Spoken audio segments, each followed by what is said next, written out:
for this roundtable discussion.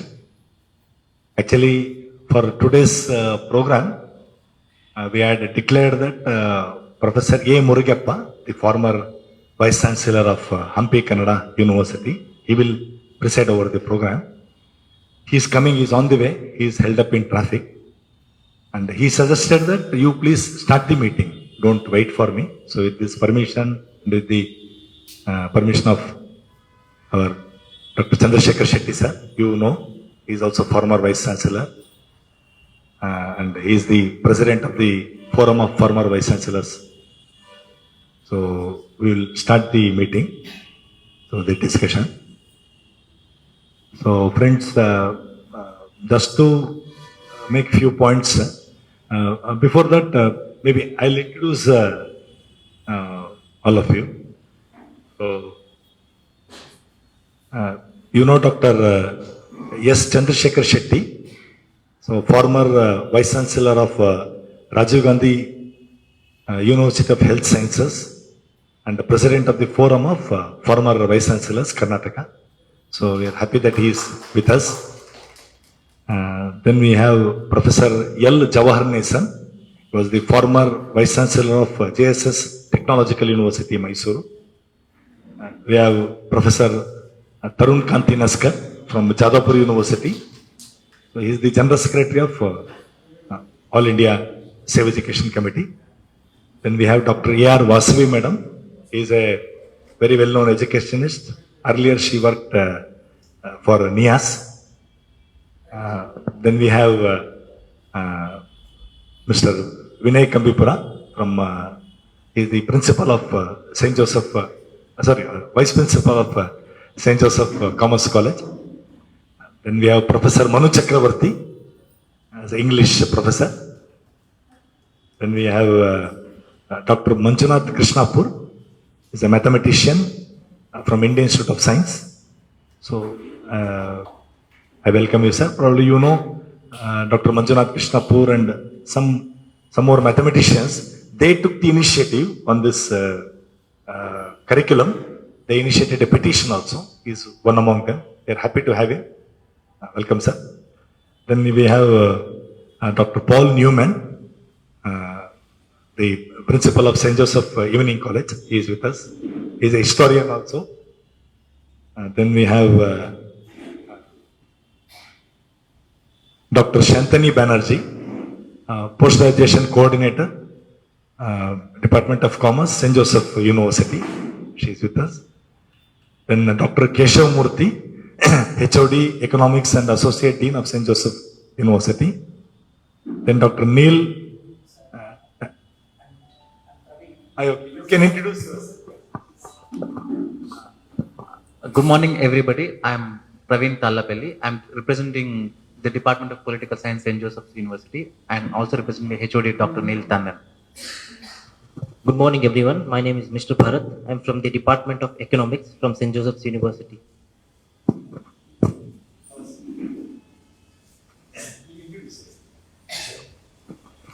Hello, good morning, everyone. Myself Aishwarya. I am part of Safe Education Committee. Myself Hamza. I am pursuing my degree in Rupatunga University. I am Tulsi from doing my MTech in UGC College. Myself, I am Ganglakshmamma. I am doing lecturer as a GFGC work through. I am Sunita. I ACUTA President, All India Guest Faculty President, and working as an English professor in the Vijayanagara College. Myself Arun. I am associated to AISCC. Myself Rajshekhar, pursuing BCom in RC College. Good morning, everybody. Myself Mithun Kumar B, pursuing degree in Government RC College. Myself Kiran Kumar. I completed my engineering in UGC College. Myself Deepak. I am studying in Rupatunga University. My name is Nagesh. I am a research scholar in agriculture economics. I am Meena, a student at St. Joseph's University. I am Sitakshi, Masters in SJU, St. Joseph University. I'm Shobhan. I'm from Department of Mathematics, St. Joseph's University.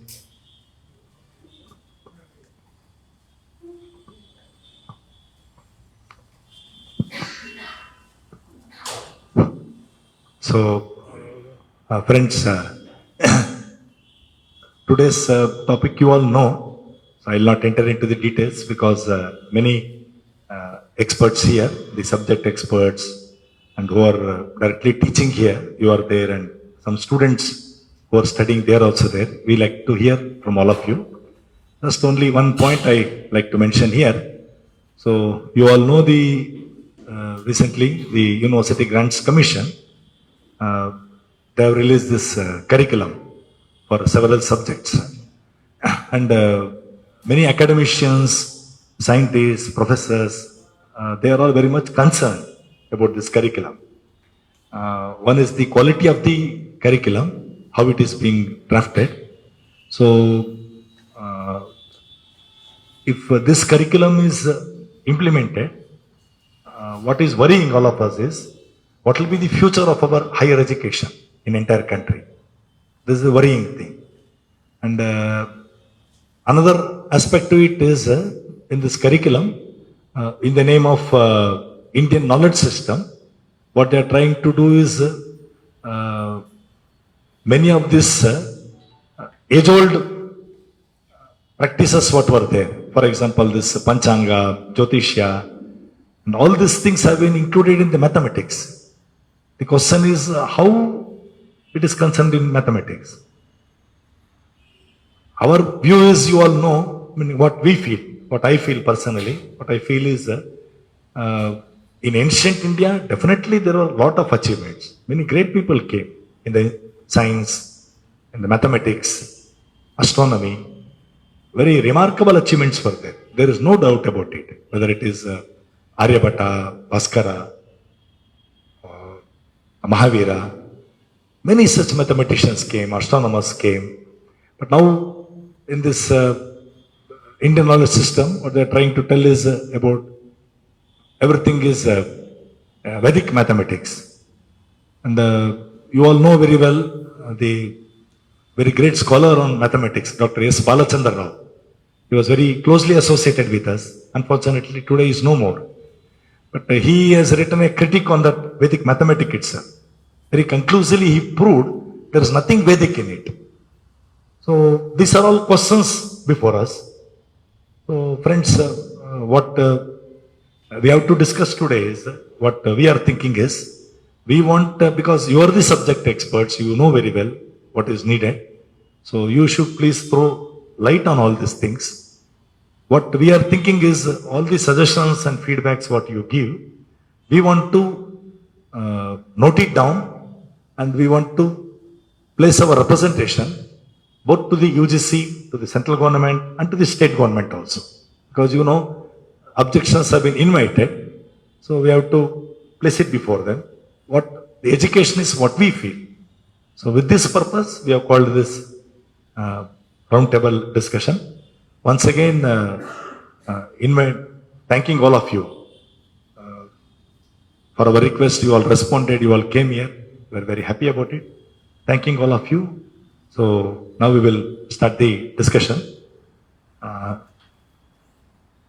Now, Dr. Manjunath Krishnapur, the mathematician from Indian Institute of Science, he is there. So first I request him to discuss.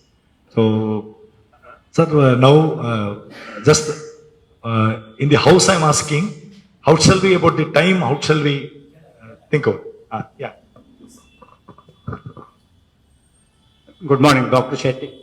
I think this is a very assorted group. Let's just understand that. First of all the participants should have some basic understanding what exactly was the draft. That somebody has to tell everybody and then we start. Otherwise, we have no understanding at all. So much of assorted group is there. If you have a note, you can just explain to them what exactly, and then you can expert opinion can be. That's my way of looking into it. See, otherwise, half of them could be in dark. What exactly is the draft curriculum? What is it then? Then it's all.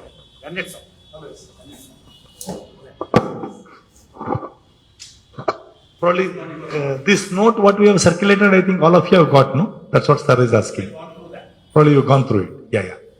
Yes. Okay, sir. Yes.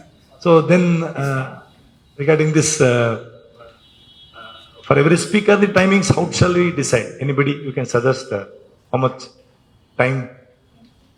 10 minutes, no? Okay, 10 minutes.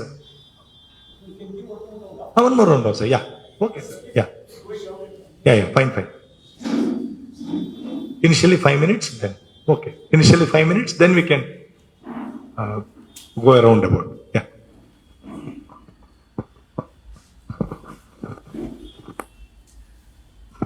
Hello, morning everyone. I'll just summarize what we did. So I'm a mathematician in IIC, and maybe last month or so we got to know about this new UGC Draft LOCF curriculum, which has been announced in a few subjects, not all. One of them was mathematics, and it was very clear that the mathematics curriculum is quite terrible, whatever is proposed. So all these things you mentioned, various things are added under the name of value-added courses. So there are lots of problems with this curriculum. One of them is this ideological part. The other is, so various courses which don't make any sense and don't add any value. And then there are other aspects, including the fact that many references don't even exist. So they have actually used ChatGPT to make up some curriculum, and that has created non-existent references actually. So which you can see the level of working. And the committee which created it does not seem to have that great an understanding of what mathematics is. So my knowledge and understanding is largely limited to the mathematics curriculum, so I will only talk about that. So what we did was to contact mathematicians and teachers of mathematics in universities across the country, and most people agree that this is actually a very bad curriculum. So what we did was to form a petition. Petition is also available publicly on my homepage. So more than 1,000 people signed the petition actually. The petition has only one demand: withdraw this curriculum, form a new committee to redraft the curriculum. So this was specific to mathematics because that's what we know about. But I have heard also that there are problems with some other curricula like geography and so on. Other people have given inputs. So this we did on I think 17th of September. UGC, and we sent it to the UGC chair, but we did not get an official response. No response in public. In fact, the ex-UGC chair has defended the curriculum in a couple of media articles and interviews. So we don't know exactly whether it is going to be withdrawn and a new committee formed or not. We are currently in a waiting period. And that is pretty much the summary of the situation on the mathematics curriculum. And maybe it's best if I don't know what would be of interest for people to hear. So this is the summary of the situation in mathematics. To my knowledge, in other subjects, so physics and biology have not yet come out, for example. Chemistry has, but I did not hear much about it, what is happening. In mathematics, it seems the protest is the largest. And it's very obvious. There are multiple reasons. Addition to all the changes, there is the issue of going from 3-year to 4-year UG now. So, and they are saying that with 4-year UG you are eligible to go for a PhD. Whereas this current curriculum seems to be worse than the old 3-year UG. So there is no way it prepares them to go for a PhD and such things. So these are all the concerns I can, so on my homepage I have shared all the petition as well as many feedback and the media coverage of it. People can always look at it at their leisure. If there are any questions, I can answer.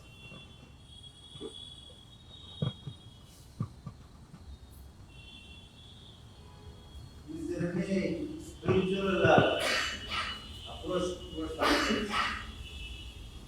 You mean in the curriculum or whether there is actually a spiritual?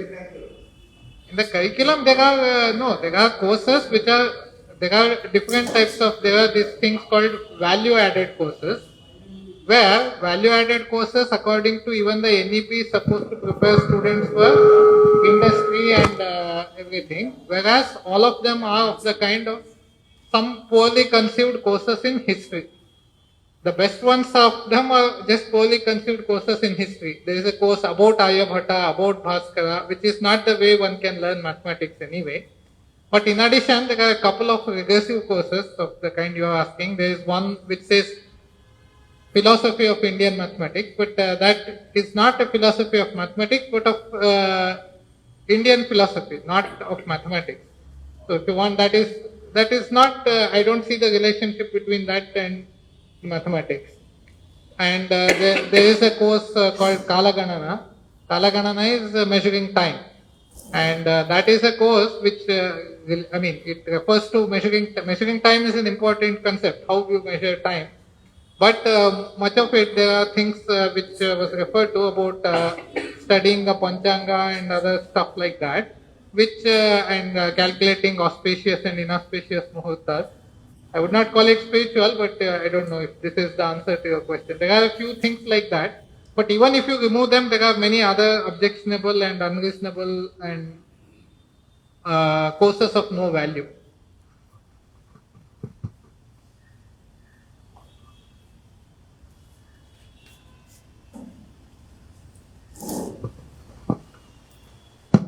Okay, thank you, sir.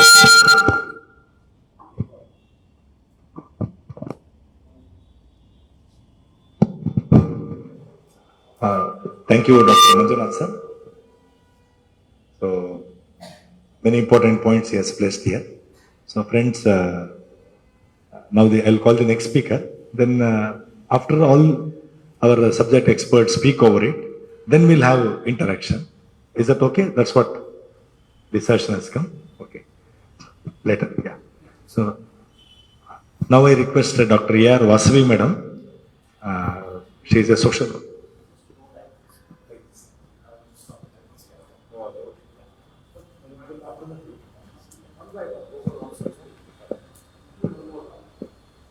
Yes, ma'am. Thank you. I'd like to raise three basic questions. One is, what does this LOCF tell us about the UGC? I went back after many years looking at the website. Obviously, the members are now, the UGC is constituted by people, I'm afraid to say, with academics whose reputations we don't know, whose backgrounds are quite questionable. One of the members is from the stock exchange from Bombay. He represents the stock exchange. So if these are the people who are now guiding this very broad revision of curriculum and framework, I think it's very legitimate for us to question this. Its orientation, obviously it's being done for a certain broad purpose. As Mr. Rajshekar and I were talking, the UGC was set up to be a grants commission, which was to to allocate funds to universities. So why is a grants making body now focusing on curriculum and syllabus is something that we need to very seriously question. I think it's quite outside its mandate. It reflects very much what is happening in other domains, which is a centralization of all knowledge and information and a centralization of universities, which are very dangerous.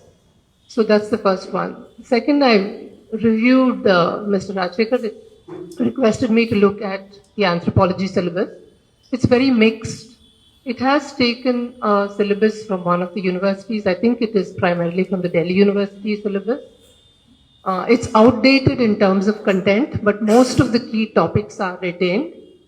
It draws in the mandate, as what you were saying, from mathematics, which is the importance of Bharatiya. I don't know what Bharatiya philosophies is. It just says Bharatiya philosophy should be drawn on. And it flags certain classical schools like Nyaya, etc. It says the three important classical knowledge systems of Yoga, Ayurveda, and Vastu should be studied. And these are the knowledge systems that should be understood. In each of the curriculum subsections in the disciplines, in the topics, there is this LOC, the criteria by which the students' learning will be assessed, which is about competency, about knowledge of that domain, global capacity, critical thinking, etc. There are about 6 criteria. I wonder how any average teacher in a college or university would then assess students on these criteria based on the syllabus and what they would have learned. That is not flagged. For me, the syllabus is a missed opportunity because it says that in studying Indian epistemologies and knowledge systems, we endorse that. As an anthropologist, I think Indian knowledge systems must be studied. But which knowledge systems? As you rightly said earlier, the classical knowledge systems may have been, pioneering at that time, but they are not a consolidated body of knowledge now. There's lots of obfuscation. Whereas we have a vast variety of lived knowledge systems in India, and those are not documented, those are not studied properly.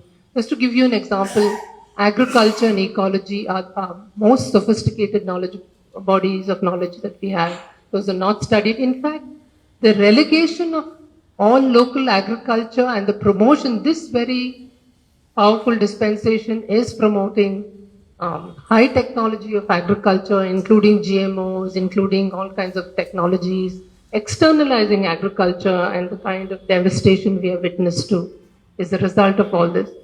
So I think in that context, why would a study of agricultural knowledge systems as practice? For example, there is a paper which says studying Indian peasant systems.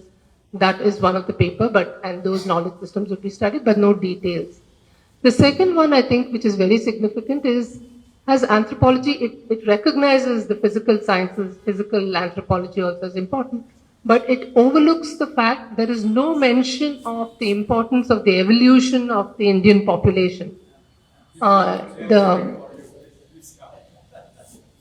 Human Genome Project in India has made very significant contributions. It has challenged the conventional caste theory, especially about caste hierarchy and purity.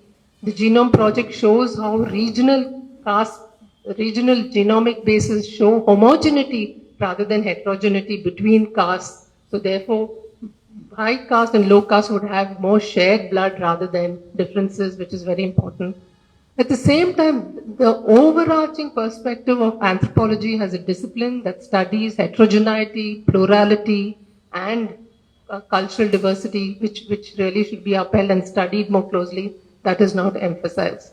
The third one, which I think it overlooks in very many significant ways, is the extent to which drawing on some classical literature, for example, they cite some of the early anthropologists like Iravati, Karve, etc., but they don't unpack it. For example, Iravati Karve's very important book was a critique of the Mahabharata and from a completely different perspective. That book is not Yugantara. She looked at the battle and unpacked it, and now a very important text in many of the German universities in Indic studies. That is not mentioned at all. So overall, an absence of a critical, engaged perspective, which is what anthropology could bring to the discipline. Finally, I want to just raise this issue. If such a syllabus is being promoted, in the introduction, they say that anthropology is not taught at the 11th and 12th standard, at NCERT has not absorbed it, they should do this like the other disciplines, etc. But we know that this would then be relevant for central universities or state universities or all state educational institutions. Such a poor syllabus, which is not updated in terms of readings, which has certain distortions built into it, is this what is going to be given to the average student who is going to access higher education through the state systems? And I think this is a real tragedy because we are seeing the proliferation of private universities in which they would have complete freedoms to develop their own syllabi, curriculum, etc. So I think this curriculum, this orientation feeds into that divide by saying this outdated and maybe very deeply problematic curriculum is what they would give to the average student who attends state universities. So I think on all these three factors, to question the UGC on getting into the curriculum, to question the content and orientation of such syllabi, what it would do to students, and thirdly, this reinforcing of this great divide where outdated, very poor knowledge systems are for state students is something that we all need to be concerned with. Thank you. Thank you, madam. Next.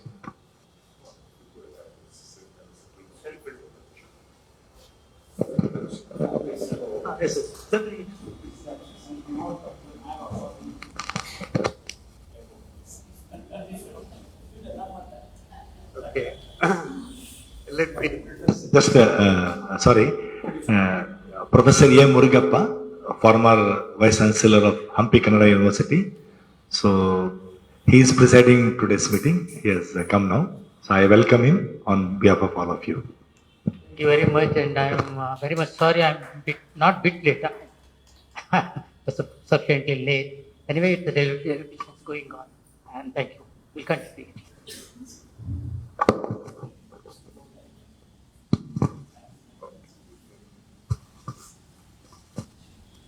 I think it's an introductory round.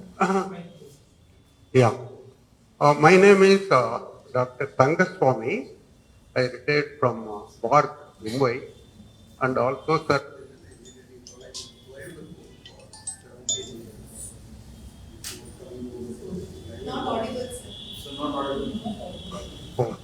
okay. My name is Tangaswamy. After retirement from BARC, Mumbai, I served in engineering education for last 17 years. Right now, I am just in Bangalore. I am Praveen. I am a Bangalorean after more than 26 years of active work in book publishing, more in the STEM domain.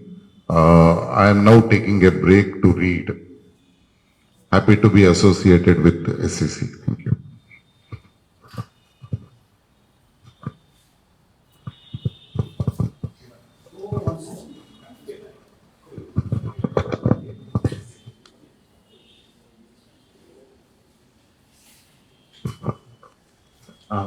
Good morning, everybody.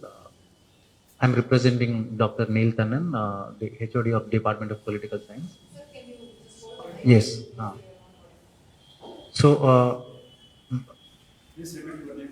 I'm Praveen. I am with the Department of Political Science at St. Joseph's. The HOD and me and some colleagues in the department, we have gone through the draft syllabus that's in circulation by the UGC.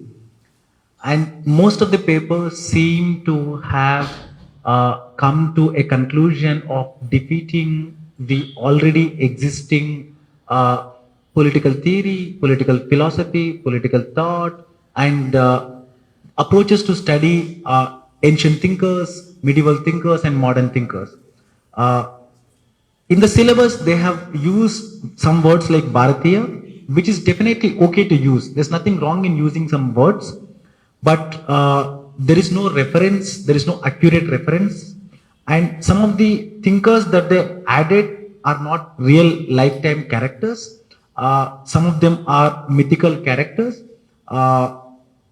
It's okay to read mythology, but in political science, so far Delhi University, JNU, Hyderabad University, and some of the prominent academic spaces do not read mythology in political science, and even they didn't give proper reference material to the thinkers that they've added, and some of the authors are very repetitive and whose credentials are questionable. And the other thing is that except the paper on constitution and Western political thought, all the papers are not really suited to develop a student in let's say graduating with BA in political science or MA in political science. And there is no paper on foreign policy or world politics. That's something that is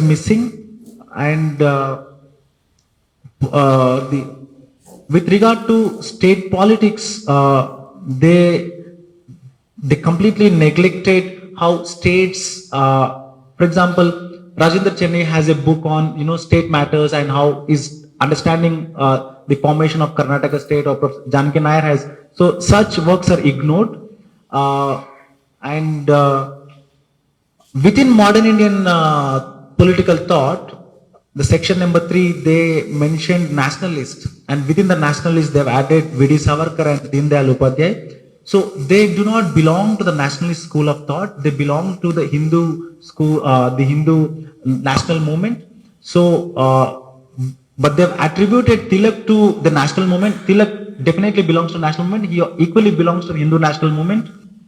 And rather than attributing Vivekananda, Aurobindo to the Hindu movement, they've attributed them to the spiritualist. This is a fallacy in the syllabus.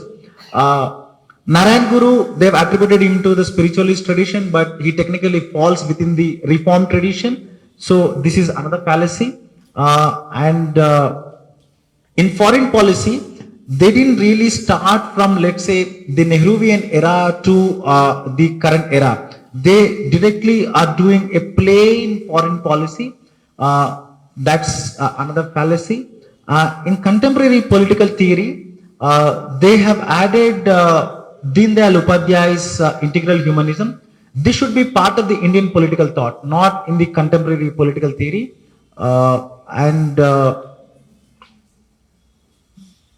So within the Indian administration, so some of the works are actually making us go back and read ancient India.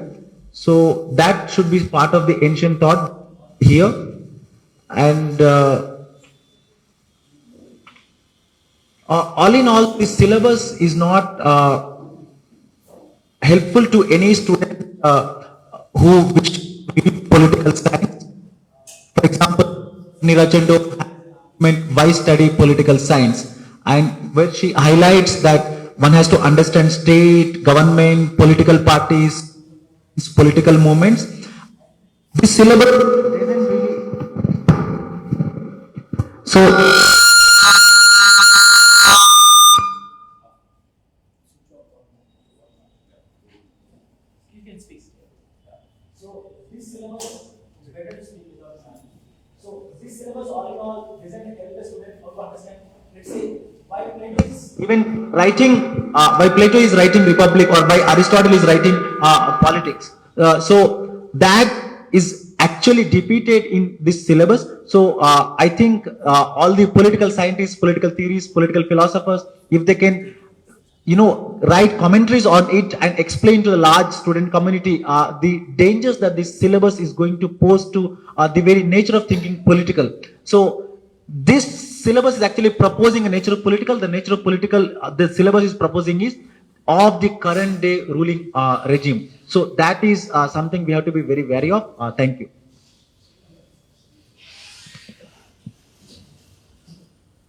So, good morning, one and all. First of all, I would like to thank the organizers for giving us an opportunity to take part in this event. This is the first time that we are coming here. My thanks to Professor Paul Newman for giving us an opportunity. And myself, Dr. Keshav Murthy. I am with the Department of Economics. I am teaching economics in St. Joseph's University. Now, at the outset, I endorse the opinion of the distinguished scholars here. Now, the economics as a subject, many of us have learned economics in our undergraduate or postgraduate level. So what I feel is it's a mix of the things. So some of the papers which like the economics as a subject, as how we have pursued economics over the decades. It is the study of empiricals, the study of numbers, and other case studies. Now, what I feel when I went through all the syllabus is some of the papers is nothing wrong. They have not, able to mix up the things, but there are certain papers in which I feel it appears to have drawn from heavily from some of the philosophical scriptures such as Arthashastra, Manusmriti, and Dharmashastra, and other dharmic texts. Now, all these are seriously an attempt to align the educational content of one nationalist ideologies, wherein our India's plural and secular tradition have been threatened. So, for example, the usage of some of the religious terminologies like, as I said, the dharmic thought, the dhana, all these could really signal a shift from a secular empirical study to a single a normative faith-linked interpretation of economics. That's what I clearly felt. And I also feel that in the syllabus, like for example, in the Indian economy and the medieval Indian economy, in all these curriculum, they have given a selective historical representation of the concepts by omitting the other religions as well. So, for example, we can have the Buddhist ideologies, Jain, Islamic, and other economic ethics also in the syllabus, which is not found, which can be simply a narrow, they have looked at in a narrow lens of the curriculum. Now, the references to some of the concepts like religious institutions, matas and guilds, so all this in the traditional way of studying economics, we have never, there is nothing wrong in studying religious, but if it is to be studied, we have to give the equal weightage to all the other religions as well. Okay, because in some of the, we cannot ignore the contributions of the other religions, like we have the work for madrasas and karkhanas. So all these have shaped the medieval India's economy. They have strengthened the economy in the medieval period as well. Now, ignoring all these things, these selective treatment represents truly an a biased ideological framing, and there is we surprised to see they have added some the papers like the cultural economics, which is an added course according to this the UGC syllabus. Now, I was surprised to see some of the topics like the temples as the economic institutions, the contribution of temples, the historical and contemporary perspectives. So all these are very, very contradictory things, which neglects the comparable economic roles of other religions as well. Like, for example, even the mosque, the church, all these, the gurudwaras, these are also have added to the distribution of wealth in the nation. So all these kind of selective emphasis, which constructs, in religious-centric narratives, are the threat for the future of the students which studies economic. Then there are certain other things, like for example in the econometrics, statistical methods, mathematical economics. So all these things traditionally there are. I think I found nothing. Such things have not included. However, so what I felt is to study these kind of things. Now, economics, traditionally we say, is a social science. Now, this to maintain the secular and the plural ethos of Indian education, we must have a balanced perspective of all the religions, so that we can retain economics as a social science instead of letting it to become a subordinated religious study. So this is what I felt. So thank you very much for your opportunity.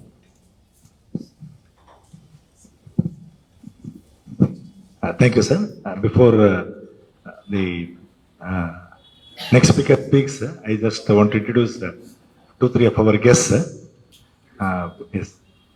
Professor R. Ramanujam is a mathematician, now presently working in Azim Premji University. Earlier he was in the Mathematical Institute, Institute of Mathematics, Chennai.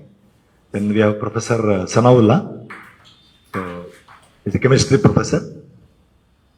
And we have Dr. Abdul Subhan, is an educationist and director of Falcon Group of Institutions. I welcome all of them for this roundtable meeting. Good morning, everyone. Thank you. I am from St. Joseph's University, and I will be speaking regarding the commerce and management curriculum. And there is almost a 550-page document for commerce and management that has been issued, which I will be referring to in my presentation. So now there are a lot of subjects which I found in the curriculum, which I will refer to, and which is not necessary from the perspective of commerce and management per se. Right in the beginning of the document, there is a term which is used which says Bharatiya philosophy in commerce education. I think even ma'am expressed that Bharatiya. So in a lot of places it says Indian bracket Bharatiya. So it's quite confusing as to what the reference to. Are we not sure as to what it is? If we are sure, we can use just one term. Commerce as such, if we look at commerce discipline, it cannot be Indian or Bharatiya under any circumstance. It has to be international because we are today dealing with international money. The entire stock market, the entire forex market, everything is international. So there is no national boundary to commerce as such. Moving on, in that particular document, in page number 16 or some page, when they are trying to justify philosophy in education, they have used two terms. There are two terms which are used. One says Ram Rajya and the other one says Shubh Labh. What is Shubh Labh? Ram Rajya, for that matter, has a very specific connotation which is slightly.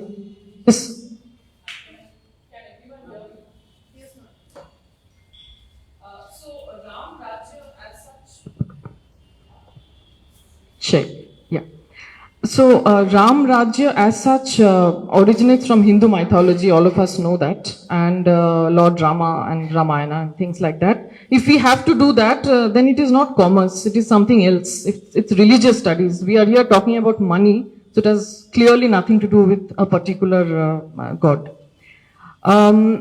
Maybe since the context is Ram Rajya having a very good time sort of connotation, suggested neutral alternative could be ideal governance. Instead of using the word Ram Rajya, something like ideal governance is something very acceptable, and it has the same meaning. Shubh Labh, same thing, auspicious profit. Again, it's a Hindu business practice. There are many other business practices which is prevalent in India, and we are not talking about that. So again, a suggested alternative could be ethical profit making. We can use that term, ethical profit making. That's possible, or maybe responsible business practices, which is already there. So the overall recommendation is now everywhere in commerce, this curriculum, the reference is with Artha Shastra, which is Kautilya's Artha Shastra. Everywhere, in literally close to 20 to 30 subjects, this reference has been made. Kautilya's Artha Shastra. Maybe we can retain Artha Shastra as an academic source. It is a recognized historical text, absolutely. But we can avoid embedding these terms that derive from religious or mythological origins when discussing any contemporary management and governance. So that is our observation. And if we are talking about Kautilya, I think Plato also has similar type of governance practices had. Aristotle had. So if we have to mention, the list will go on. So the suggestion is not to be very specific. Moving on, of course, there are many syllabuses, financial management, and these are syllabus of the commerce domain, very commonly studied, and everywhere these terms are used, which appears to be out of context. The next area that I would like to cover is income tax. Now, all of us pay tax, whether we like it or not, and we also learn about tax. So, yes. So, there is a particular reference to learning lessons from Kautilya's taxation policy. I mean, I'm sure the type of tax or the complex tax structure we have right now cannot under any circumstance be compared to what was there that time. So this is totally irrelevant. And if we have to talk about progressive tax rate system, currently we do have a progressive tax rate system. So the suggestion again is, I mean, since we are doing a critical analysis is what I'm assuming, I keep on giving a suggestion so that, we come to a conclusion sort of, that we retain it in a reference book. So whoever wants to refer to it, they are free to retain. So the suggestion is retain it in reference books, but total removal from specific depictions in the syllabus. Similarly, Indian commodity market trading and a lot of other subjects, they have scriptures regarding ethical trading and market speculation. I do not think we can talk about ethical market speculation because we have our stock markets, we have a lot of case studies on it. So what is ethical, what is non-ethical? Yes, to a certain extent we can tell, but not a reference to that. There is a separate subject called Kautilya's Arthashastra. Separate subject, Kautilya's Arthashastra. Suggestion is to remove it totally. A lot of older accounting practices mentioned in accounting thoughts and practices and a lot of other subjects. We all know about Mahajans, we know about landlords of the past. If we have to talk about what happened that time, we also have to highlight the negatives. So selectively, no, we cannot. So again, the suggestion is to remove that. The last and the most important topic that I want to bring to everyone's attention is there is a subject in commerce which the name is Temple Trade and Commerce. Temple Trade and Commerce. And I mean, I think we all know what temple trade is. And it has absolutely, I mean, I really do not know, or we are still wondering what is there to really learn about the fact of temple trade practices that were happening in the past. So that is something very, very biased and not required at an UG level for students to particularly learn about what temple trade was. First of all, the word temple has been used in many subjects. Again, the suggestion is to remove it, absolutely, because we are doing pretty well in commerce and management without learning about temples. So if we have to have something new, okay, we look at it from a very progressive mind. Use of the word temple, as I said, is secular, it is biased, and in a secular constitutional structure, no. Panch Kosha has also been mentioned. And there is also a subject called Leadership Excellence Through Gita. So there's a subject called Leadership Excellence Through Gita. There is a subject called Temple Trade in Commerce. The suggestion is to remove these subjects. Kautilya's Arthashastra can be retained in a reference text. I mean, I do not want to go into greater detail. I think everyone has more or less understood. Thank you. Thank you, madam. Very many important points, madam, placed here. So, friends, two of our distinguished guests. One is Professor S.G. Dani. He has joined online. He is there with us. So, with the permission of the chair, I request now Professor S.G. Dani to speak. Probably you all know Professor S.G. Dani is a mathematician, distinguished professor at UMDAE Center for Excellence in Basic Sciences. So welcome sir, and Professor Dani sir, you are requested to address.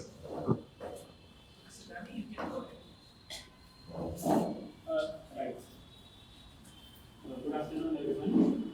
So, without the benefit of whatever has been said, somehow because there are problems with audio, it's a bit complicated for me to coordinate with Dominic, but let me just make my own brief remarks on the situation, and I hope they will be helpful. So, 20th of August this year, the UGC came up with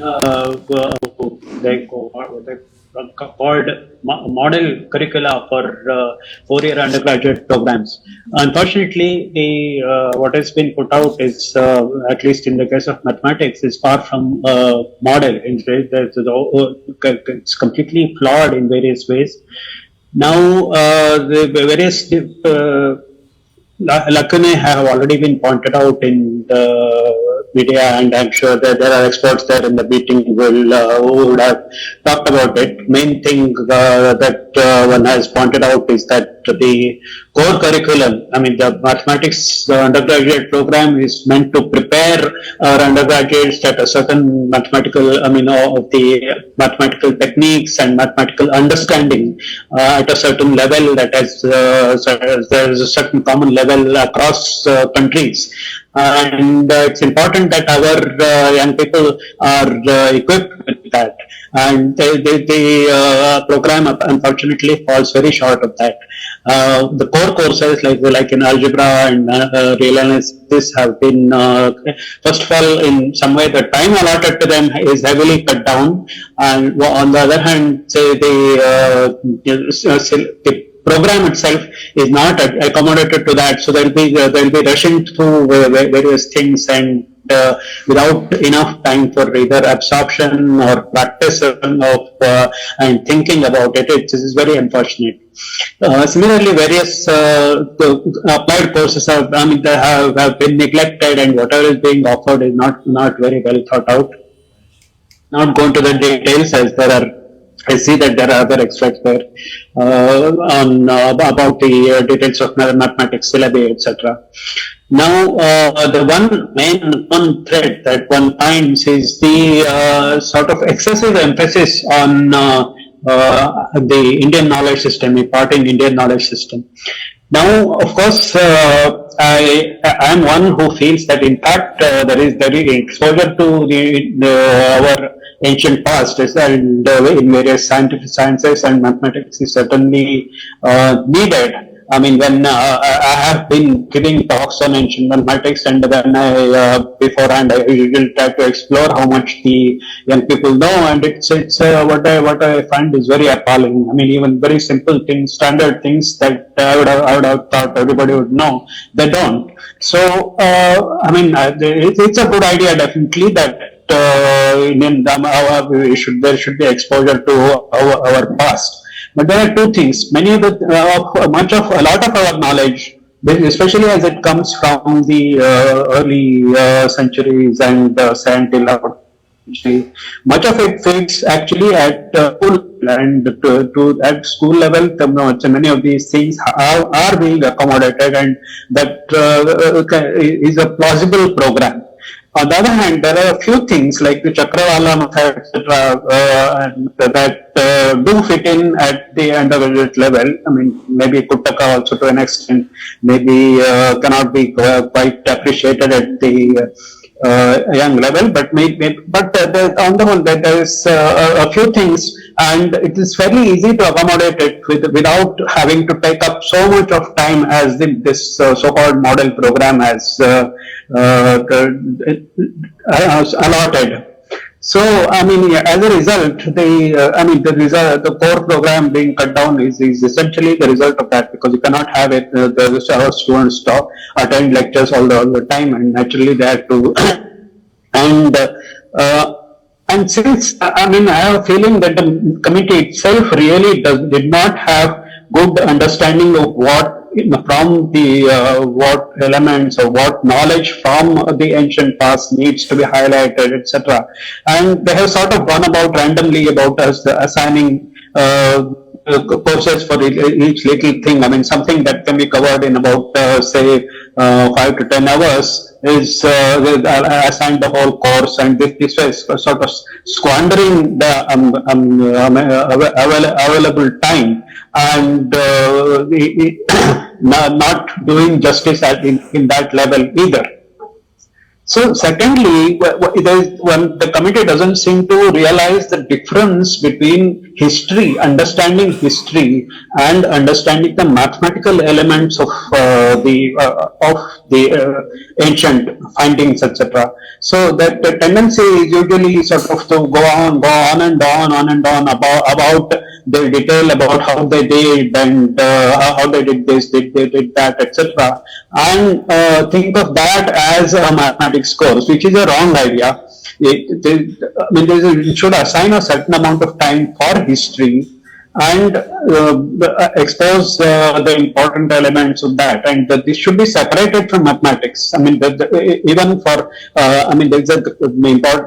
are certain things from the ancient mathematics also which need to be done, but they need very little time. It's only the thing of doing it carefully.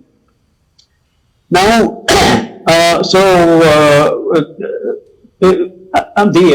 thus the emphasis on Indian knowledge systems, though there's a need for export. So, I mean, whatever is done, usually it's more appropriate to integrate it with the modern understanding.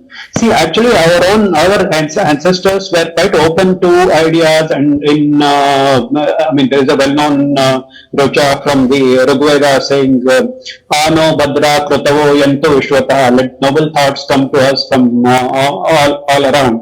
But somehow the emphasis now is just to highlight what our ancestors did and think of it as the most modern thing, and because it was neglected and for certain years because of it. I mean, for that also I think there are good reasons. Firstly, the literature available now was not available in the 50s, 60s, etc., and it would really not have been practical to introduce systematically the Indian knowledge systems at that time. So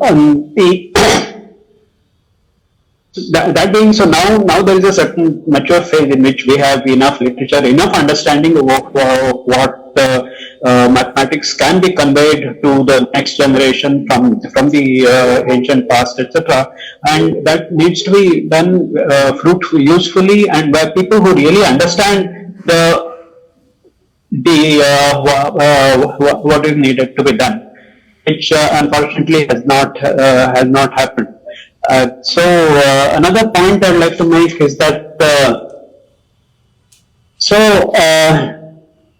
well, actually, and I mentioned that I had an occasion to meet and talk to the chairman of the committee after this report came out, etc. I had some past acquaintance with him, and so some of the points where what that he made in the course of the argument are that this is meant for large number of colleges, and it's not meant for the higher education system like IITs, etc. And there it is this part is important, etc. But this is completely wrong. I mean, it's a national responsibility to raise the level of at all regional colleges at the downstairs. You cannot have second-rate or third-rate program for the wider masses, and this is something separate for higher education, HEIs, etc. So that, there needs to be a connect. I mean, somebody who prepares from a regional college, from the hinterland, it's important that he should be able to connect himself to the higher education at various levels at the earliest opportunity. And this will not happen because the students who come out of this program will not be suitable not only for any of the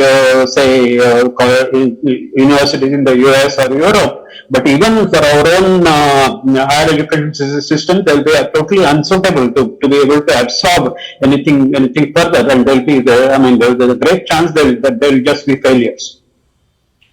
So this aspect has not been taken into account. Now, so he also said that the government is very aware that we need to promote Indian knowledge systems, etc. But the point is, they have completely lost the sense of proportion and the method by which it needs to be done correctly and appropriately. So.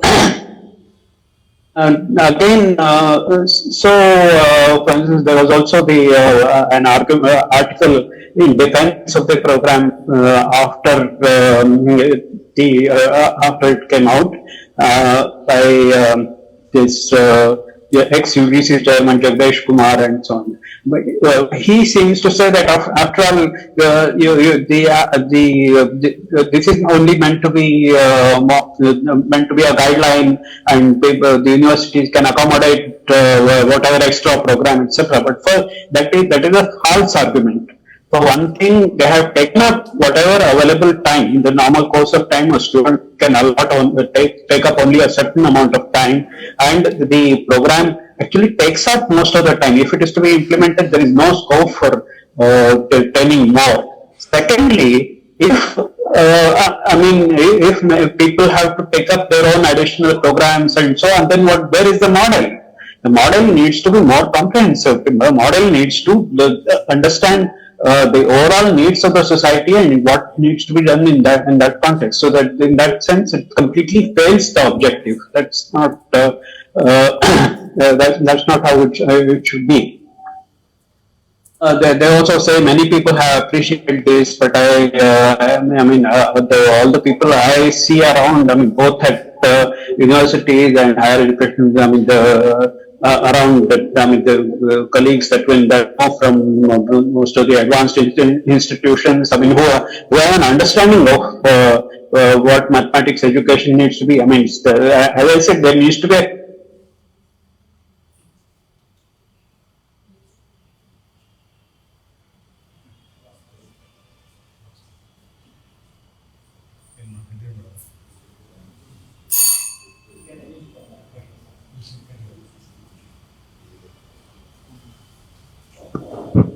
we have lost the link.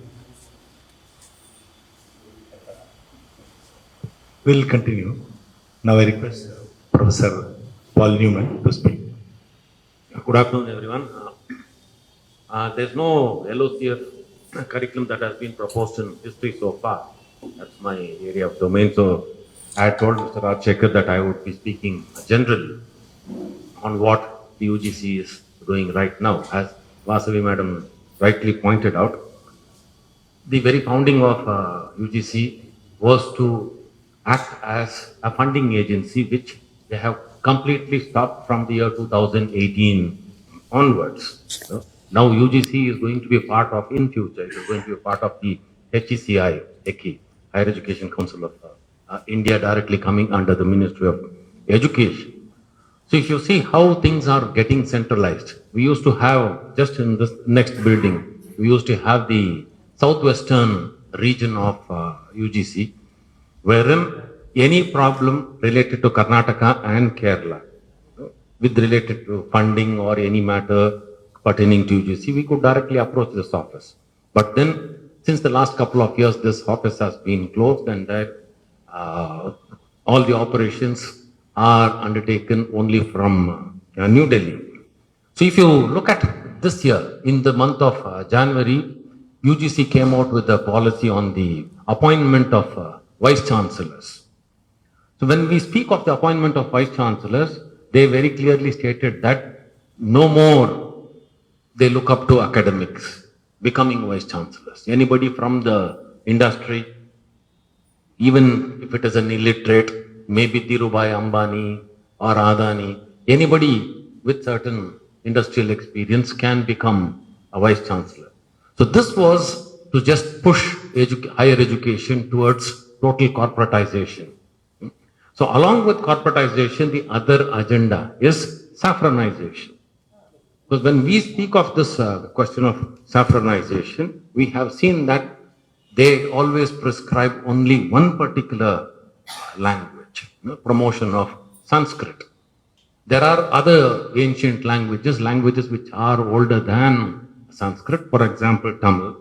How much of Tamil literature has been incorporated into these is a big question mark, because across the world everybody knows that Tamil grammar is the oldest in the world. Now, when we didn't have languages like English, Tamil had a grammar for itself, Tolkappiyam. So when we speak of the Vedas as well as Arthashastra being pushed in, what happens to the subaltern communities? Because 98% of the population do not belong to a place where Sanskrit was their language, the medium of instruction. What happens to those who were outside the society, so-called society of the ancient days? That apart, the whole idea is to distort history, distortion of history. Selectively, they glorify people, and very selectively, they also demonize people, demonizing dynasties, right from the time of the Delhi Sultanate to the Mughals. So all those 600 odd years of rule is demonized as the dark ages of India. Today, one of the important villains, right from movies to our history books, is Alauddin Khilji. They completely forget the fact that Alauddin Khilji successfully fought against the Mongols 5 times, denied entry to the Mongols into India. India would have been balkanized 600 years ago, 700 years ago perhaps, if Alauddin Khilji had not to be there. Then we always keep pointing towards only Aurangzeb, forgetting the contributions of his predecessors. Apart from that, these people were not foreigners, though they may be, in the sense they came from other countries, but then they never took the wealth of India outside the country. Whatever they did, it was for the benefit of the local communities, local societies. So we completely negate 700 years of their contribution by complete distortion of historical facts. Then this whole thing is completely unconstitutional for the simple reason that the preamble of India uses a very beautiful word, secular. So how secular are these policy matters that the UGC comes up with? That's again a very important question. Apart from that, we need to question the fundamentals of promoting religious tolerance, which again the Constitution speaks of. The Constitution speaks of universal brotherhood. If you are promoting one single religion, Ram Rajya, so in Ram Rajya, where is the place for Sita? Because Rama could not take care of his own wife. Rama doubted his own wife, sent her outside the palace where she had to vanquish. Children born as orphans. So when these kind of narratives are promoted, what happens to real history? What happens to academic objectivity is a big question we need to raise, because we are questioning rational belief, we are questioning evidence-based learning, we promote one particular ideology, which is nothing but a political propaganda of one single political party to gain ideological control. And here the question is about the autonomy of educational institutions. On one hand, we say that we are becoming more autonomous. On the other hand, UGC comes out with these frameworks, which we are all expected to follow. So this is where are we heading? On one hand, we invite 100 foreign universities as part of the NEP. But on the other hand, we promote Vedic studies. So what happens to the minority cultures that India has had? The contributions of the Buddhists who fostered education much more than the fostering of Sanskrit. What happens to the contributions of the Jains? What happens to the contributions of the Sikhs, because these three religions are Indian religions. Forget about Islam and Christianity, which are seen as foreign religions. We are undermining and undervaluing their contributions by sticking on to one particular agenda and then speaking about this particular agenda alone. So here, when we have foreign universities, what happens to our domestic systems proposed by the subaltern visionaries? So what happens to our democratic values? There's again a very big question mark when we start speaking of Arthashastra and Manu Smriti. So this leads to identity-based conflicts. This doesn't lead to national unity, which we are supposed to. So when we are speaking in terms of becoming a Vishwaguru, it is a complete antithesis, to speak of the Vedic studies and promoting one single culture, because India is a nation of nations. We speak of unity in diversity. The Constitution very clearly states that India is a union of states rather than one single country. So that is where diversity needs to be respected. This framework which the UGC has proposed need to be outrightly rejected. Thank you.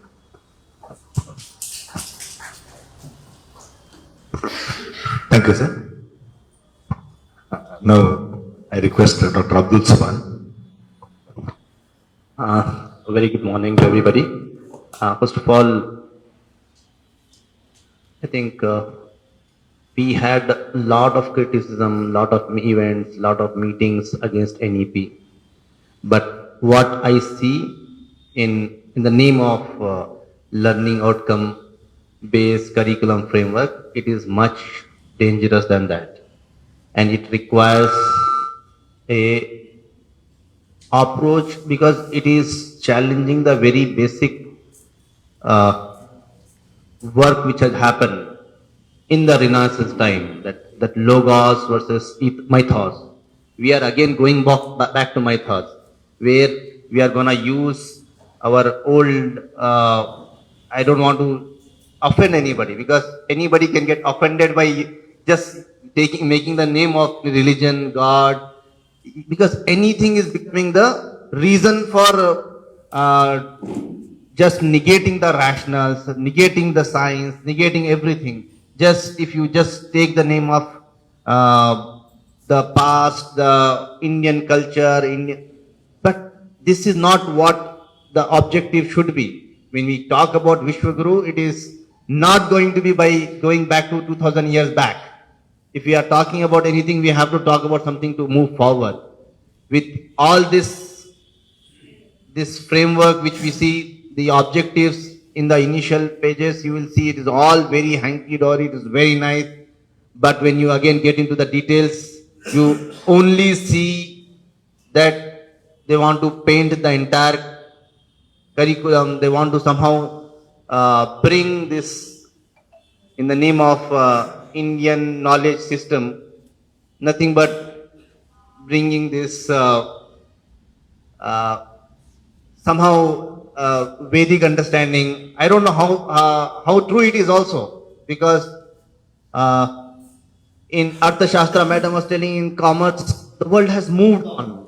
The world is moved to such an extent, every aspect has changed. It is a global village. Everything works a very different way. What do we do going back 2000 years back? When we talk about science, mathematics does not require anything. It is a pure form of science. But if you there also you want to bring certain type of mythological understanding, sorry, this is not going to serve anybody's purpose. If the country has to move forward, if we really want to move in a positive direction, this has to outrightly be rejected, because this cannot be accepted in a modern scientific rational world. And there's people who have a basic understanding of what the science is cannot accept so many things which have been incorporated. And most importantly, the kind of system which is trying to be painted here, the entire history is trying to be omitted, or other than just not omitted, it is again altered just to satisfy, just to ensure that somebody mind can be brainwashed. We can't play around with the history. Someone was telling just before, what are the contributions they have done, nobody even recognizes it or understands it. But everybody now look at the picture of the history which they want to portray. The kind of work which has happened in the university model of education, they don't even want to recognize that. Rather, they want to get into something which has happened 1,000 years back, 2,000 years back. Rather, getting into all that, I think we have done, the committee had done a great job when it comes to NEP, drafting a people's education policy. But for this, especially for higher education, the efforts needs more fervor, because this is way too dangerous, the way the draft is, the way the language of the draft is, and even objectives are very clear, what they want to achieve out of it. There in NEP, they were a little subtle in telling things. Here it has come out, they have spelled things very clearly, and not at one but many places. And now it is the time for us to call it that enough, not in education, not in textbook, not in with the minds of young minds, that they can play the politics and have their ideology. This is a very dangerous time and very important time for everyone to call for to come together and actually counter this on merit and bring this as a movement of people. And this, the issues has to be understood by the people and everybody. This has to become a agenda at every campus. It has to become a point of discussion. This has to be narrated in a very small, real-sized bites, because the generation which we are looking at is, sorry to say, it's a real generation. They don't have patience. They don't want to study anything. They don't want to read anything. But it is our task to somehow communicate what we the dangers of this kind of the policies, and this has to be done in the way generation understands, and we need to make sure that it is reached to every person in the country who has certain concern for his or his children, because everybody wants to ensure that their children grows and have a prosperous life and a good life. With this, I don't think we are going to have any learning objective, because learning objectives has not been met in any form in this draft. With this, I thank the organizers for giving me the opportunity.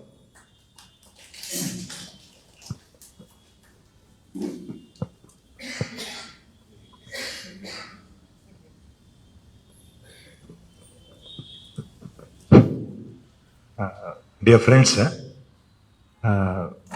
some professors, they just want to leave, some work is there. So before that, with the permission of the chair, I want to make one request to all of you. It's a very wonderful discussion what is going on. Many valuable inputs you are giving us. But on the subject matter, you are really the authority who are sitting here. Very valuable things have come. As in the beginning I told, at the end of this today's roundtable discussion, something fruitful has to come out. Our idea is to make all the points and submit it to the state government, central government and UGC. This is our plan. So what, talking to our president, what suggestion came is, instead of making one resolution,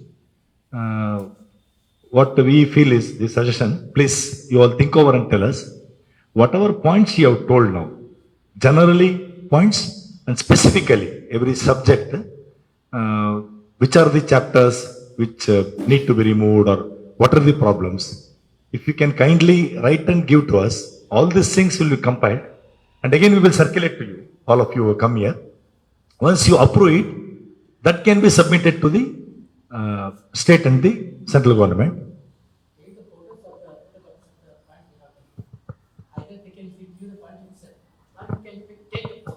Photos of the points which have been made and presented here. We will consolidate the things and we will present before the authorities. Can we decide this way, friends? Is it okay? I think all of you will agree. Okay. So our request is within a day or two, because already we have worked so much. By today, if you have already made, you can send us. Our friends will give the mail. So all of you, tomorrow you can send us. Then we'll compile it. We can proceed that way. Fine, sir. Fine. No problem. Okay, sir. Thank you. Sorry, friends, we have to leave because it's a working day for us. We have to get back. The students are waiting for the special classes as well as for the distribution of our tickets. Any questions or any queries, feel free to get in touch with the organizers. Thank you. Thank you, sir. Now, friends, another our distinguished guest, Professor Soumitra Banerjee. So he has joined us online. So he was the former director of ISER Kolkata. So he is with us. I welcome you, sir, and I request him to speak now. Then we will continue here. Professor, you can. Hello, Professor. Yeah, yeah, I can hear you. Since I cannot see the people in this room, so it is a bit difficult, but nevertheless, we are going through a phase when the new education policy is being implemented. We read the education policy when it was first introduced in 2020. Many people could not figure out what is actually coming. As in most education policies, it starts with the weaknesses of the present education system and how it will be changed for the better and stuff like that. So people thought that something good will come. Now, when it is starting to be implemented, we find that there is a very well-defined agenda. That agenda was not initially spelled out in the written form of the policy document. For example, recently, 2-3 days back, Government Education Ministry has proposed that the whole system of institutions called the ISIs,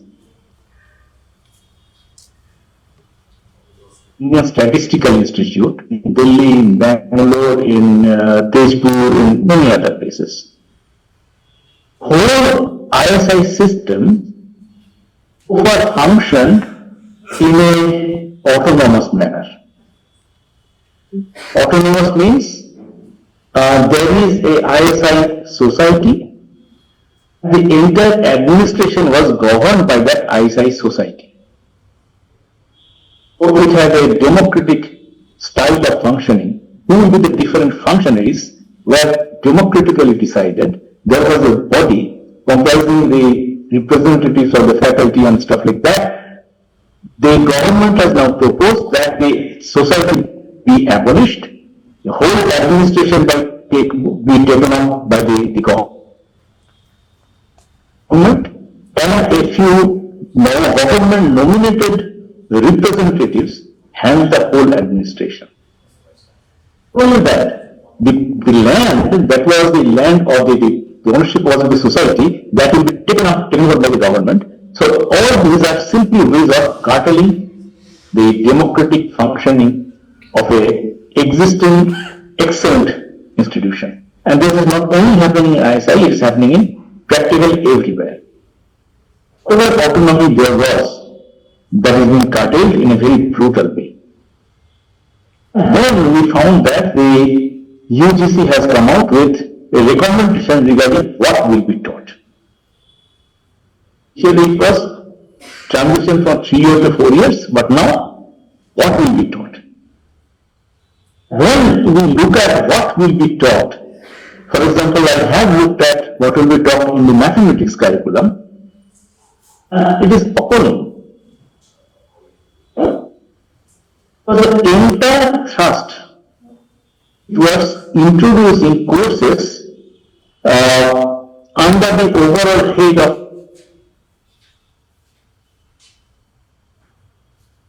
Indian knowledge systems.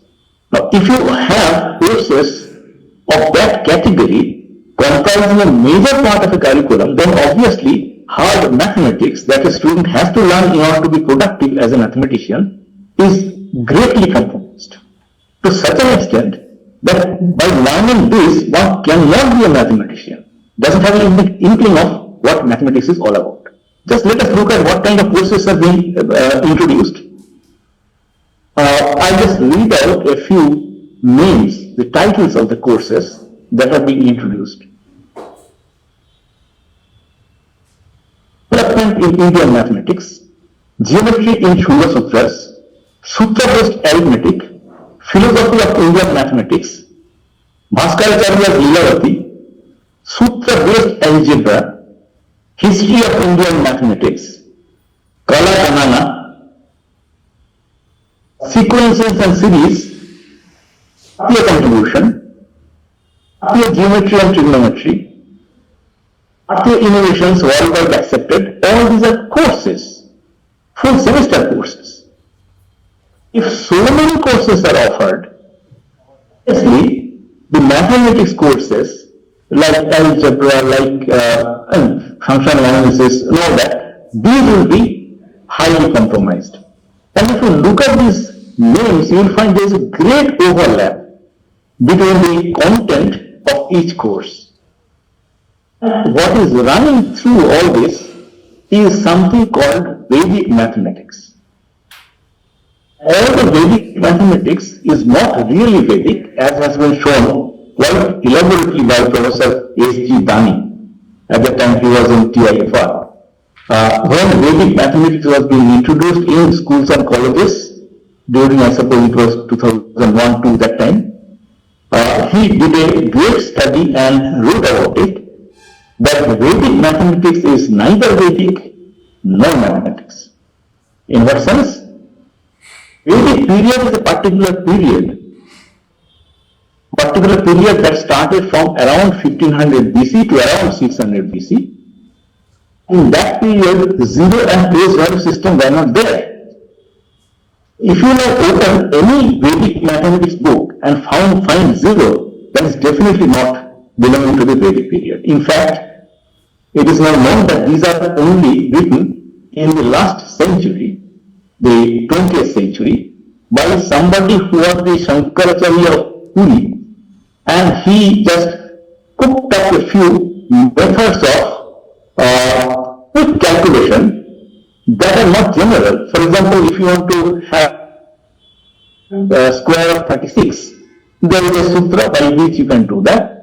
But can you do that to obtain a square of 37? No. There is a different sutra. Which means that this is not really mathematics. These are only tricks that are applicable to various very specific situations. That's definitely not mathematics. It can be entertainment for school students, but nothing beyond that. But these are now being introduced as a major part of the mathematics curriculum. This is dangerous. And moreover, one might argue that these are all elective courses. It is not difficult to see that all these are very soft courses, which means that one doesn't really have to go through the rigor of mathematics and difficulty in mathematics to learn all this. So students will naturally, in order to increase their grades, take these courses and miss out on the true mathematics. Moreover, if you really go through the content of each course, and below each course content there are the recommended textbooks, to my surprise I found that many of the textbooks do not exist. It is now a scandal that there have been some papers published where the author simply asked ChatGPT to write a paper, including this list of references, and it produced a fine list of references that look fine, but the only problem is that these papers do not exist.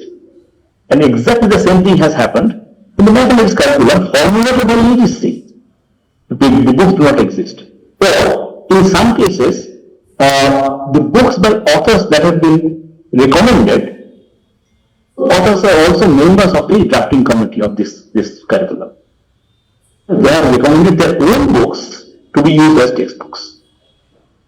This is a very bad situation that has happened in the mathematics curriculum. One has to face the question, okay, there are a few courses that are the disciplinary courses, which means belong to mathematics discipline. There are also some mathematics courses that are to be offered by students of other disciplines. And these are of the type mathematics for, say, music, mathematics for astrology, mathematics for, say, meditation. It will be amazing to know what are they going to teach in the name of mathematics for meditation. But we can easily see that these are pretty much meaningless courses introduced by way of putting some elements of Indian knowledge systems. Still has to face the question, wasn't there great development in mathematics in the Indian subcontinent? Yes, there was. For example, the zero and the place value system developed here. Though we do not know exactly where the concept of zero first originated, because at that time there was active trade routes between China, Southeast Asia, Sri Lanka and Afghanistan and the whole of the Indian subcontinent. So it's difficult to figure out where exactly it happens. We know that the oldest inscription with the symbol zero is not in Indian dates, in Cambodia. The second oldest is in Gwalior. Nevertheless, people more or less agree that India had an important role to play in the development of zero and place value system. So that is something to be proud of. Once a new way of writing numbers is devised, immediately one has to figure out the ways of doing the arithmetic with it. How to add two numbers, how to subtract two numbers, how to multiply, how to square, how to divide. All these are in India. If you have a proper number system, which was not the Roman number system, you cannot multiply 23 and 35 in the Roman number system, can do in the Indian number system, then a lot of developments can happen, for example, in algebra, in trigonometry, in various other areas. That happened on the Indian soil. We are proud of that. But the question is, should modern day students be taught these subjects, or the writings of, say, Brahmagupta, or the writings of, say, Bhaskaracarya? This is what is being recommended to be taught. This is where I want to raise this question. Do we teach classical mechanics using Newton's Principia Mathematica? We don't. Do we teach chemistry using Lavoisier's writing? We don't. So why don't we? It is because classical mechanics did not stop at the level of Newton. It developed further. And today, the students have to be given the latest. Chemistry students have to be given the latest that happened in the chemical knowledge beyond the time of Lavoisier. So, in every subject, the students have to be exposed to the latest that we know. If we teach his old literature, that is what is compromised. Moreover, pedagogy, there is a concept of pedagogically written text and non-pedagogically written text. Something that is written with the idea of conveying some idea to a student. These are pedagogically written textbooks. And none of these materials that existed in ancient India are written for that purpose. It was recommended, that is Bhaskaracharya's Lilavati. Lilavati is actually a collection of mathematical puzzles, intended entertainment more or less. This is not meant to convey any learning on the students. And that is what Vidyasagar noticed when he was the principal, college principal. He noticed that this is what we have to teach. We are teaching right now. This is not really proper mathematics. Therefore, that he argued to change, to replace Bhaskaracharya's Lilavati by modern day tests on mathematics. And now these are being reintroduced in the name of Indian knowledge system. This is very dangerous. So I would argue that yes, students should have a thought of learning the history of science, in the sense of learning mathematics proper. So in this course, in this whole curriculum, there can be one course in which the students learn our history of mathematics. Yes, that's desirable. They should not take these as modern, proper mathematics. Students have to be exposed to proper mathematics that is now current. Without that, they will be greatly disadvantaged in the present world. And if they become teachers, they will be the worst possible teachers because they do not know proper mathematics. So this is what I saw in the mathematics curriculum. If you look at the curriculum that has been framed for other subjects, which I have not yet done, I suppose other people present here would be able to talk on those aspects. But I'm sure the single thread going through the introduction of Indian knowledge systems, and this is dangerous, and we must resist it. Thank you. I'll stop here. Thank you, Professor Sumitra Banerjee, for joining us. Dear friends, now before Professor Tarun Kantinaskar will speak next, before him I request Professor R. Ramanujam to speak, and we have three more guests here. Professor Dr. G. Basavaraju is a political science professor from Tumkur University. Then we have Dr. Narayan Swami, he is a professor, retired professor from veterinary sciences. Then we have Professor Dr. Nagaraj Reddy with us. He is the engineering college professor. Now over to Professor Ramanujam. After him, Professor Tarun Kantinaskar will speak. Thank you. Firstly, my apologies for coming late. I had not realized how difficult it would be. Yeah. So after what Professor Manjunath has probably spoken, and what Professor Dani spoke, and what Professor Sumitra Banerjee said, I don't think I need to add how abysmal the UGC model curriculum, to say how abysmal the UGC model curriculum for mathematics is. I felt very envious of my colleagues in commerce and political science who are able to point out, and when Mr. Rajshekhar says specifics with chapters and so on, I don't know where to begin. I think the mathematical community in India is very clear that this should be scrapped. I don't think we should engage with the specifics, not with the chapters, not with the individual courses. You heard the list of courses that are being talked about. I think it's a joke. That's all we can say. I think, in fact, I would like to thank the UGC for bringing together the mathematical community in protest.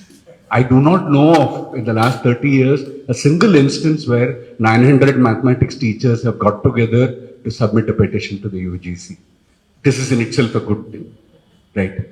I think it's also time to ask, have we forgotten that education was in the state list? Why do we accept a national model curriculum method in a federal structure of the country?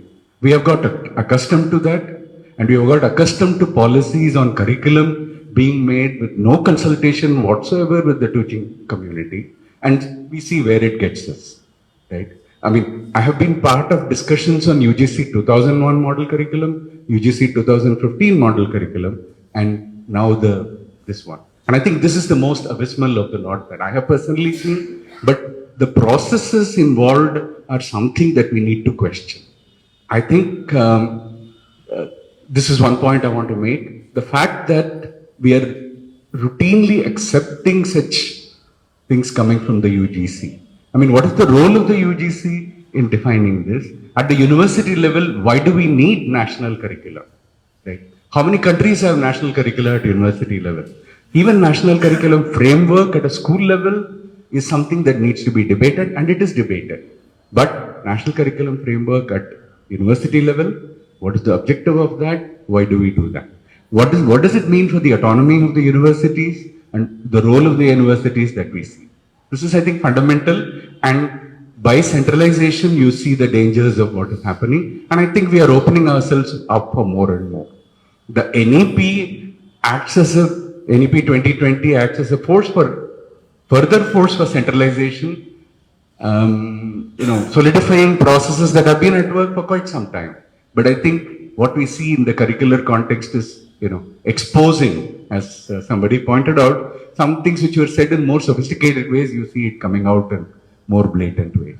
Now, coming to mathematics, there is also, certainly, as I said, I don't want to go to that list of courses which I said are so abysmal, I don't know where to start, right? But there is this fundamental responsibility of a university body or a UGC when it talks about the goals of the curriculum. Now, you say learning outcomes based framework. It's not clear to me what outcomes at all are met in the way curriculum model is being proposed. What are the outcomes? If you at least articulate that and see, very good. I really have problems with outcome based thinking. I think process needs much more importance. But despite that, Professor Soumitra Banerjee referred to pedagogy. We talk about pedagogy driven curriculum all over the world. The pedagogy is entirely missing in thought in any of these kind of thinking.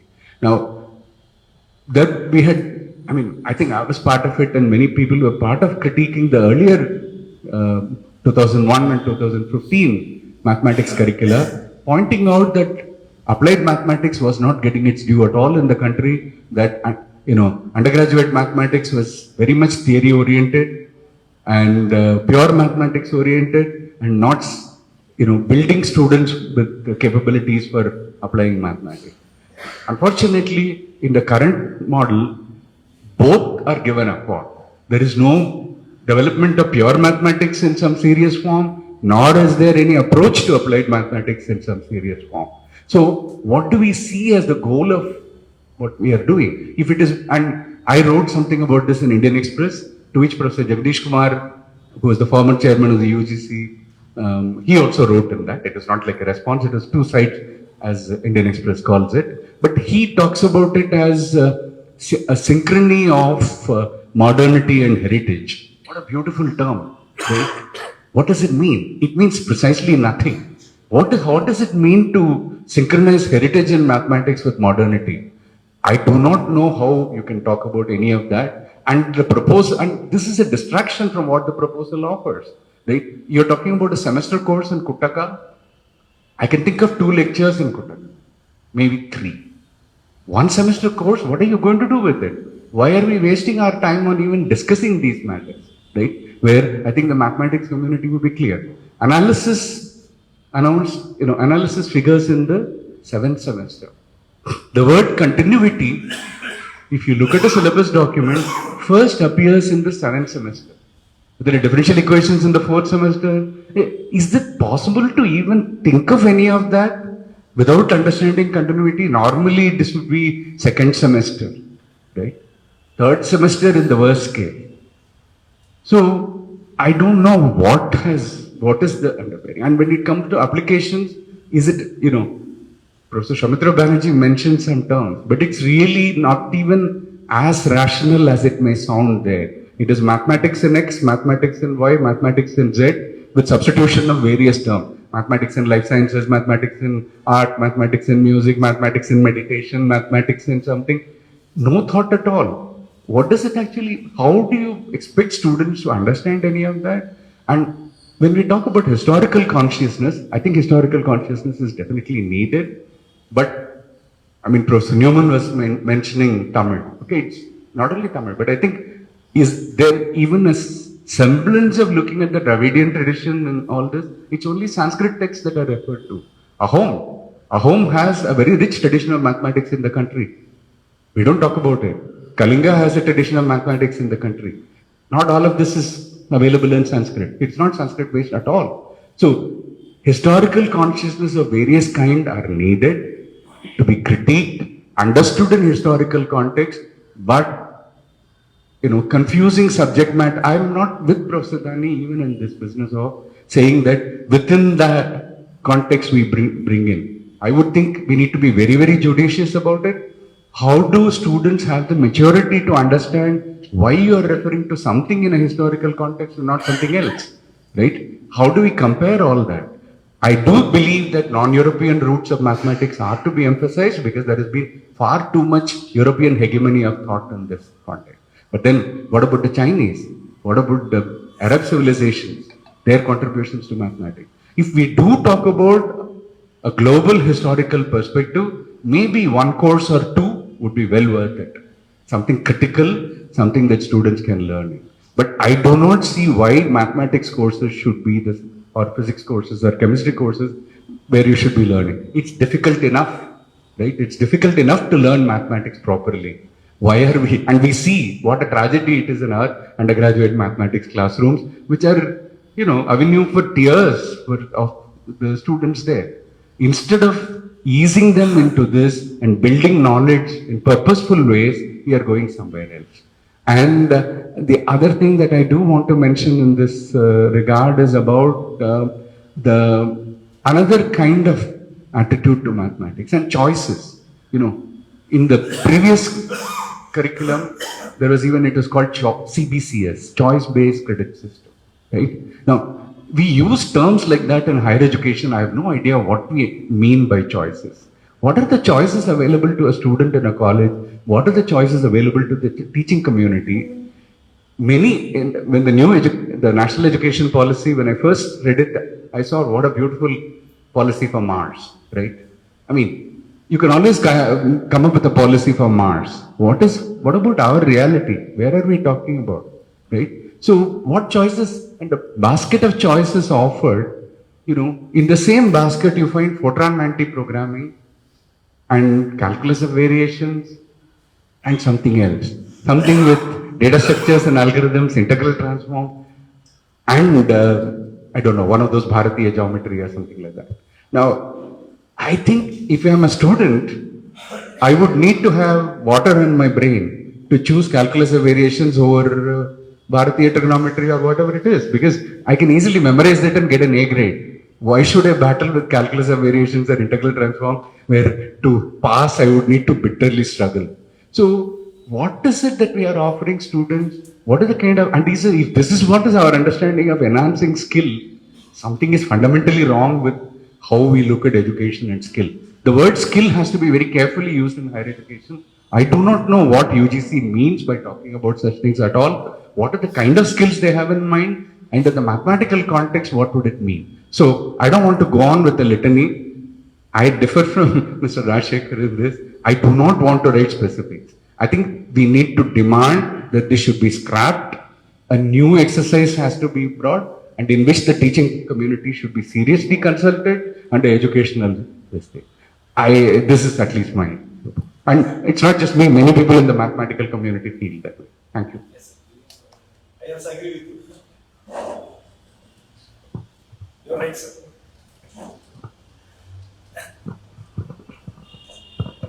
Friends, I request Professor Tarun Kantinaskar. He is a professor, retired professor from Jadavpur University, Kolkata. He is the General Secretary of our All India Civ Education Committee. We are happy he is with us now. I request him to speak. Thank you very much. President of the roundtable mate, Professor A. Murigappa, former Vice Chancellor Dr. S. Chandrasekhar Reddy, former Vice Chancellor Professor L. Johar Nishan, speakers like Professor R. Ramanujan, Professor Manjunath, and other distinguished educationists and academicians, students, scholars who are present here. I like to thank Karnataka State Chapter of AICC for organizing this roundtable meeting. Now, I belong to mechanical engineering, and academicians who spoke earlier, they concentrated on different aspects of the LOCF of the UGC, and that LOCF is on FIUP, that is 4-year UG program. And this 4-year UG program is already under question, that you know. And there is another aspect of today's roundtable meet is restore autonomy of education. That is very important. And this demand comes out because without autonomy, this type of LOCF must come out. There is no doubt about it. So that's why restoration of autonomy is very important. Now my point is, I won't concentrate on a particular subject. I like to make some general comment on the issues that is going to be discussed here. You know, higher education provides a more comprehensive and advanced knowledge in the chosen specific field of studies like art, science, literature, philosophy, political economy, engineering and technology, medicine, jurisprudence, etc. Higher education institutions cultivate intellectual curiosity, foster innovation, and prepare students for professional and civic roles. They impart knowledge, critical thinking skills, and ethical frameworks necessary to navigate and contribute to a complex world. Apart from contributing to personal growth, higher education contributes to social progress by advancing research, promoting cultural understanding, and addressing global challenges. The universities play an important role in the higher education system of any country, that you know and you accept these points. A university is a cornerstone of higher education. It is a dynamic hub where teachers, students, scholars, and researchers come together to create, disseminate, and preserve knowledge. It promotes research, foster cultural exchange, social mobility, and civic responsibility. The universities ignite human minds, fuel economic and technological challenges, and help in addressing complex national and global issues. Ancient India had universities like Nalanda and Takshila, you know. We are proud of it, but they are not fully secular and were not accessible to all sections of the people. The idea of university in the modern sense that took shape in while we are fighting against British India, that you know. And of late, what is the situation of our country after this NEP 2020? The university system is facing several challenges due to financial constraints, attacks on university autonomy, privatization and commercialization. The government is encouraging the growth of private universities and doing little to preserve and promote public universities. The shift would adversely affect the prospects of the poor and middle class students who aspire to pursue higher education. Now, modern education in India, when it was started? It was started during colonial period, you know, and British introduced English education primarily, and their mission was to create some elite section who will come forward to accelerate their rule. Introduction of English education, Western science and philosophy exposed the Indians to the ideas of humanism, secularism, democracy, rights, liberty, equality and fraternity. And you know the role of Raja Ram Mohan Rai and Ishwarchandra Vidyasagar, Jyotiba Rao Phule and several others in different parts of India who launched social reform movements to empower the masses. The reformers understood the significance of secular, rational, scientific education to extricate our country and our people from the abyss of obscurantist thoughts, superstitions, religious dogma and bigotry.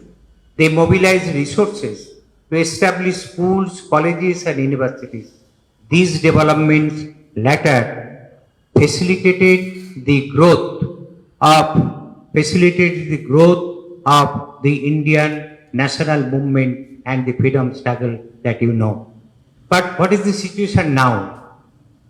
After the NEP, the government claimed that through NEP 2020, they claimed that this NEP is introduced to decolonize the Indian education. You just underline this term. To decolonize the Indian education system and strengthen it to meet the educational requirements of the 21st century. And you have already listened to mathematicians, the economists, how the students will expose the modern mathematics or economic theory or other theories.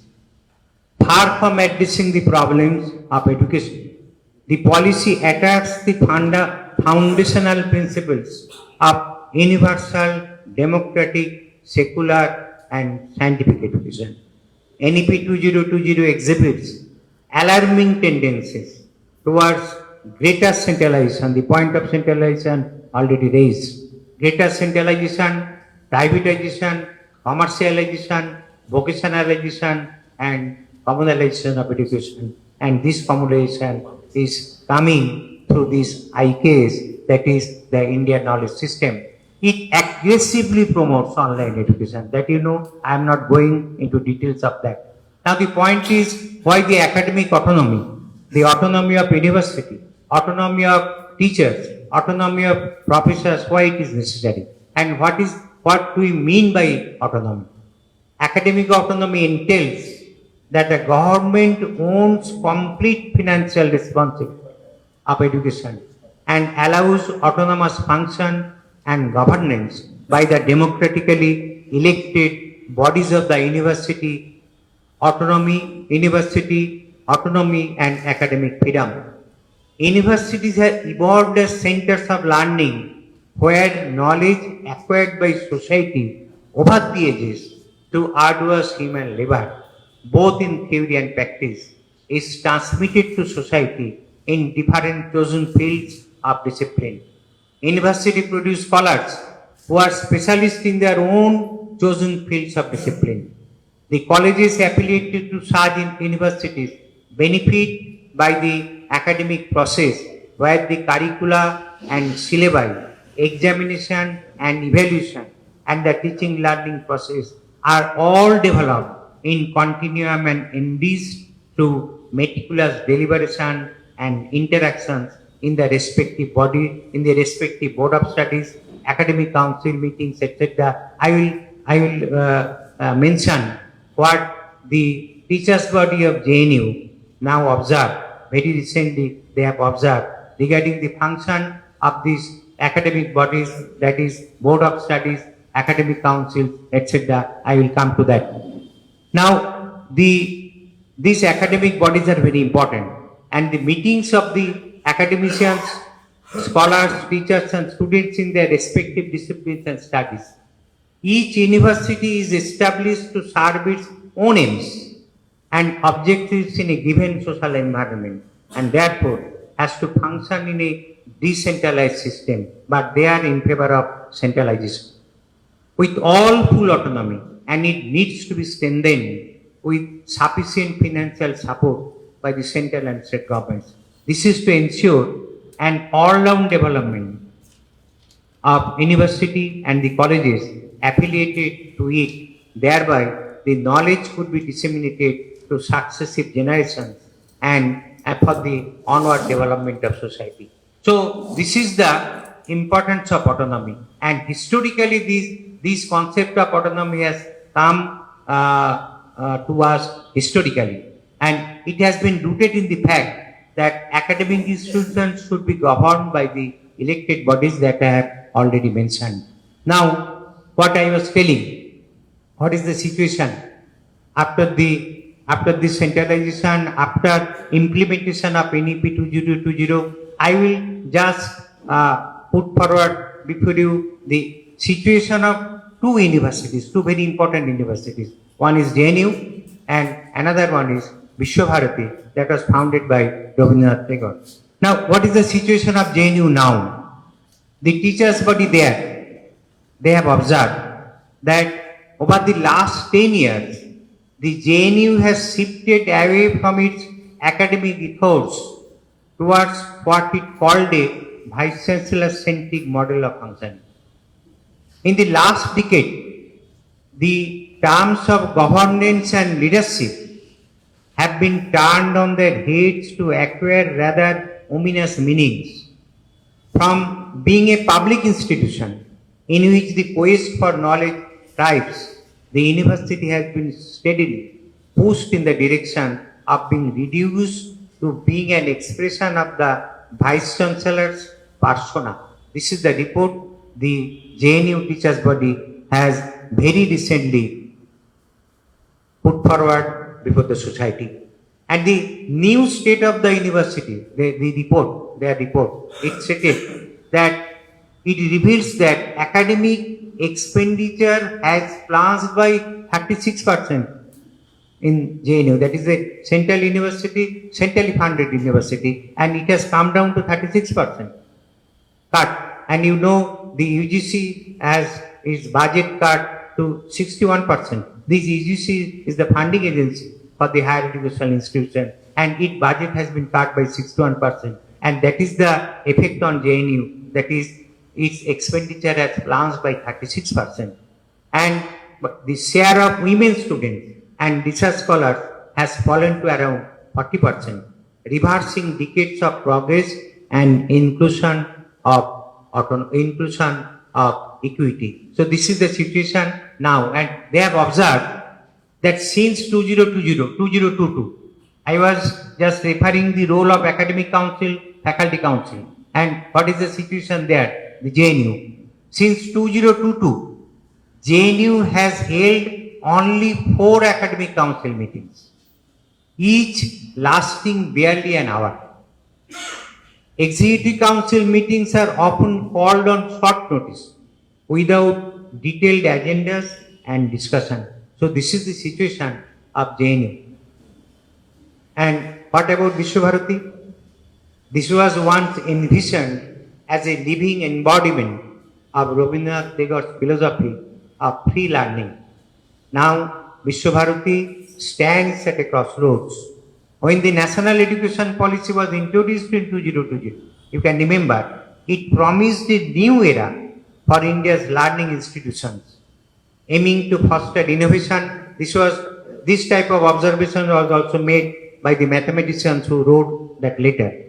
That aiming to foster innovation, interdisciplinary and global competitiveness. At Vishwabharati, founded by Rabindranath Tagore with a vision of blending art, science and humanity, the expectations are particularly high. But 5 years later, that means after 2020, the university finds itself mired in controversy, cutbacks and campus unrest. And now what is the amount of cashback? What is the dimension of cutback? In 2025, the university eliminated its modest only rupees 6 lakh. 6 lakh internal annual fund used to support experimental sciences and laboratories. A move, a faculty, one teacher has expressed that it repealed scientific education at the institution. So this is the situation of Vishwabharati. reducing the allocation to zero almost. It means shutting down scientific exploration.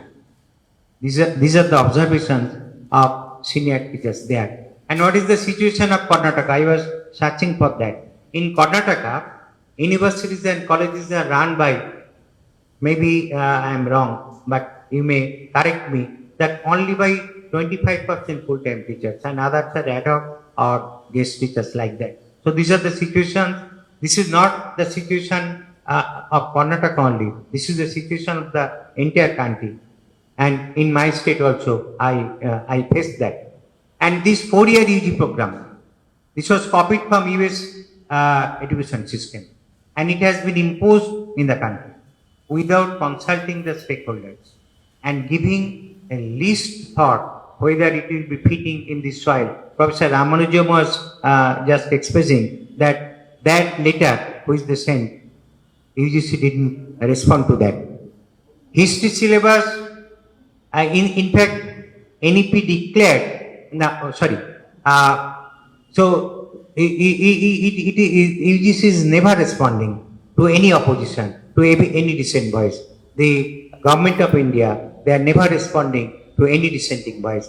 Never it was pondered over whether the colleges spread over the country. I am talking of this 4-year UG program. Never it was pondered over whether the colleges spread over the country have at all the minimum infrastructure to cater research-oriented teaching, that is for the 7th and 8th semesters. And you know, history is rewritten or remade according to their own philosophy without following the science of construction of history, that you know. Making of history has a science, but they are not following that. In fact, NEP declared that true color of Indian history is saffron. This is declared by NEP. True color of Indian history is saffron. History syllabus is thus revised.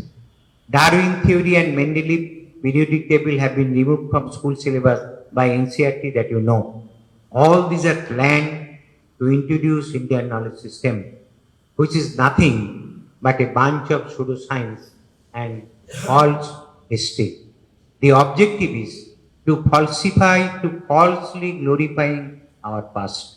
This is their objective. But our past heritage are really rich with the development of basic science, medical science, applied science, which Professor Soumitra Banerjee was referring. The design is in us to generate a national jingoism on the basis of Hindutvadi outlook. And I like to say you, this Hindutva idea has in fact nothing to do with Hinduism that was propagated by Ramakrishna, Vivekananda and other Hindu philosophers. So the demand which has been propped up here, that these LOCF, that should be scrapped.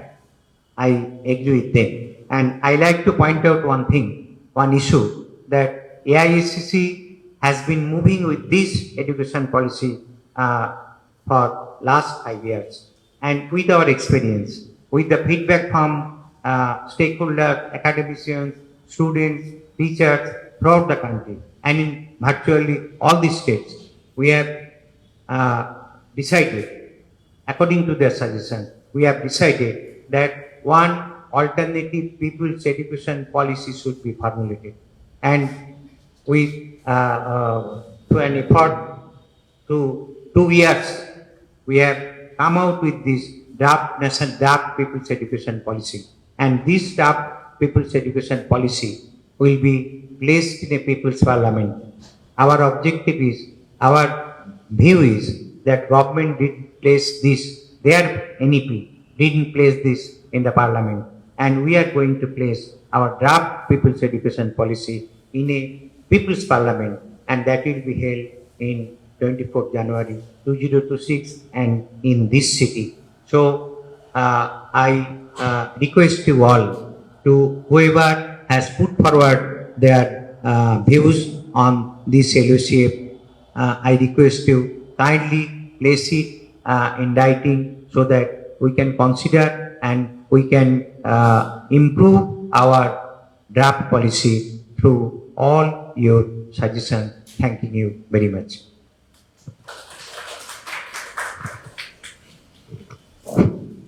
Friends, now I request Professor L. Jawahar Nesan. He was the former Vice Chancellor of JSS Technological University, Mysuru. And he was also the member of the State Education Policy Commission in Tamil Nadu. But as the State Education Policy Committee, they were not moving in the right direction. So in protest, he resigned and he came out. So, and he was also the member of the committee in Tamil Nadu under Justice A.K. Rajan, which recommended abolition of NEET exam. So we are happy to have him with us. So I request him to speak here.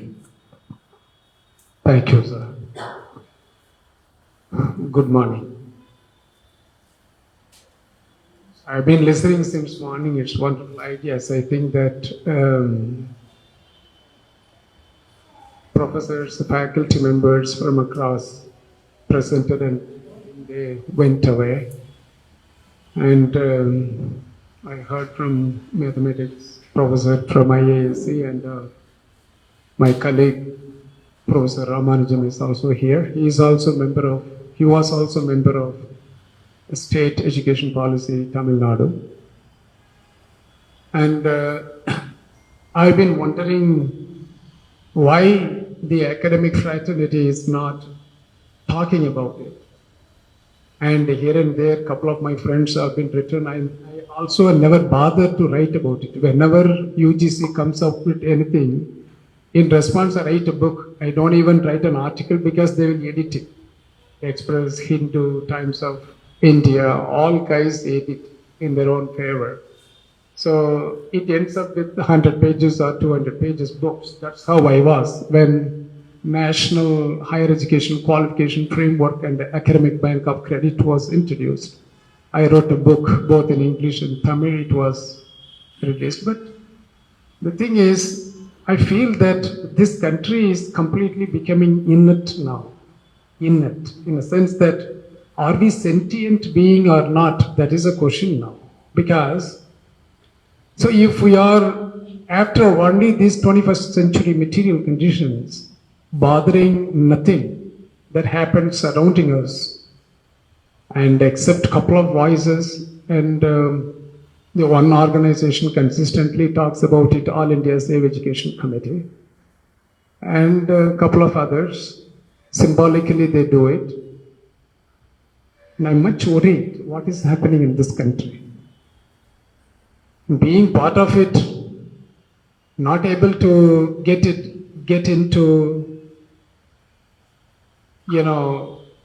reaching out the society with the turbulent medias and being monopolized by the so-called establishments, both at states and central governments.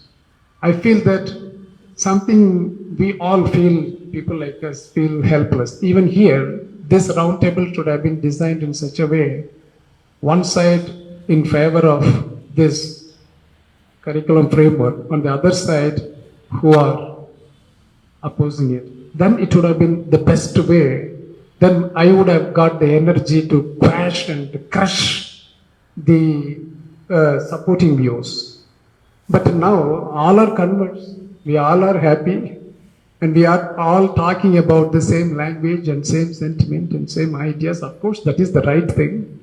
But then how to convey to this world that yes, certain arguments and determinations we have to counter.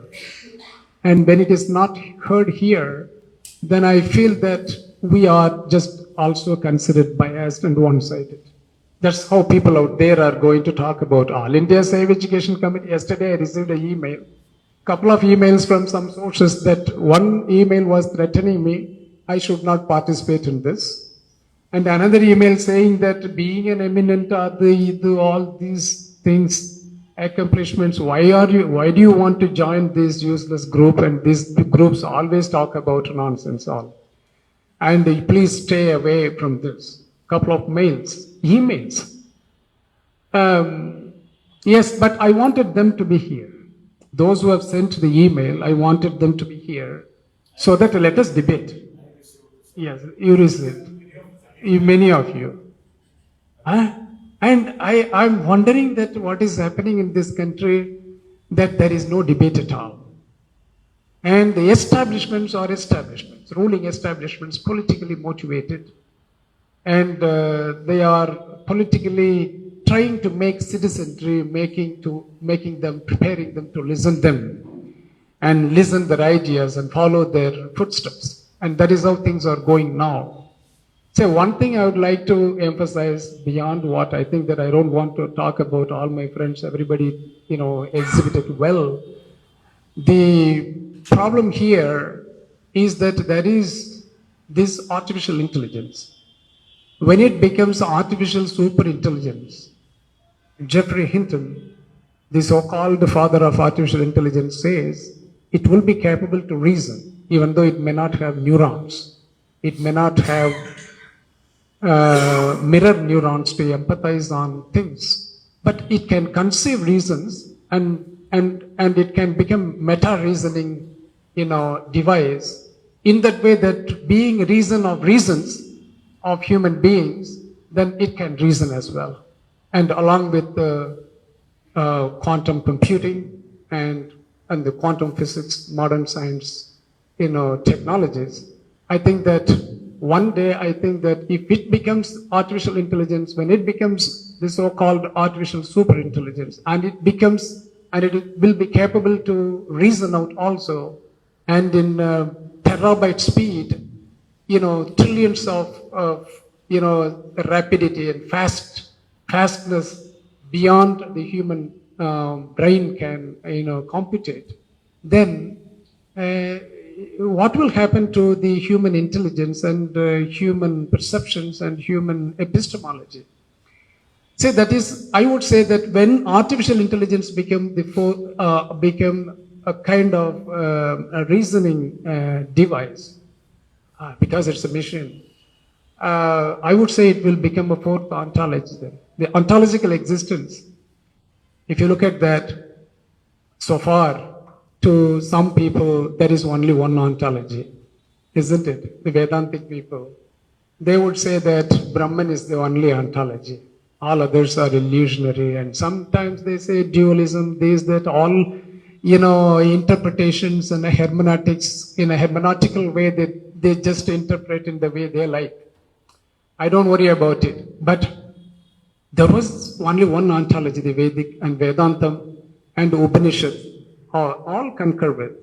And there may be some kind of differences between Advaita, Dvaita, and all those, Visishta, Dvaita, and all origins are from Upanishads, Brahma Sutra.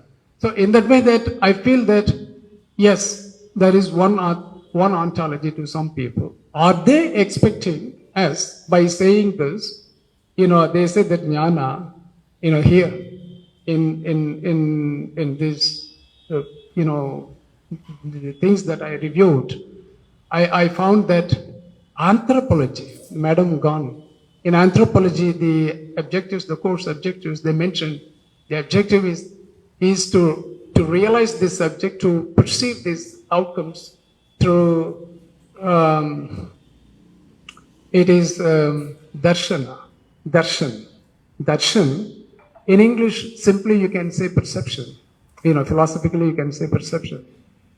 And no problem with the terminology, the term called darshan. But by what ontological means you are going to darshan the world, the reality matters.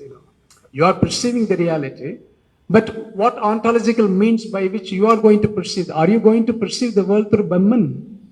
Or is it a matter between subject and object? Or are you aligning with subjectivism, objectivism, empiricism, all those, philosophical terms being discussed in phenomenology?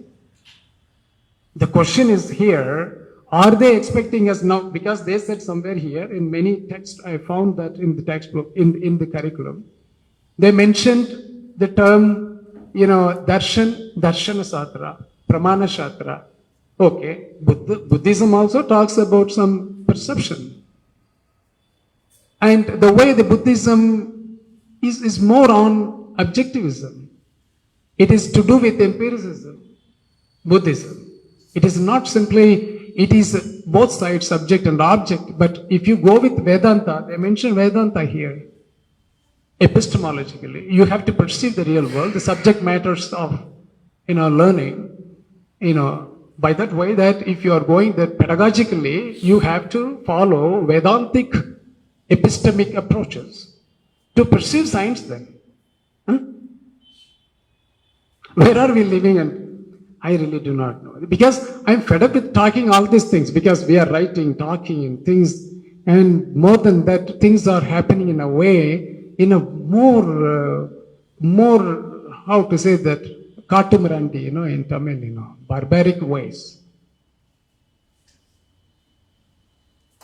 So that means that we had, Samkhya, large, yoga, and Mimamsa, a lot of things there.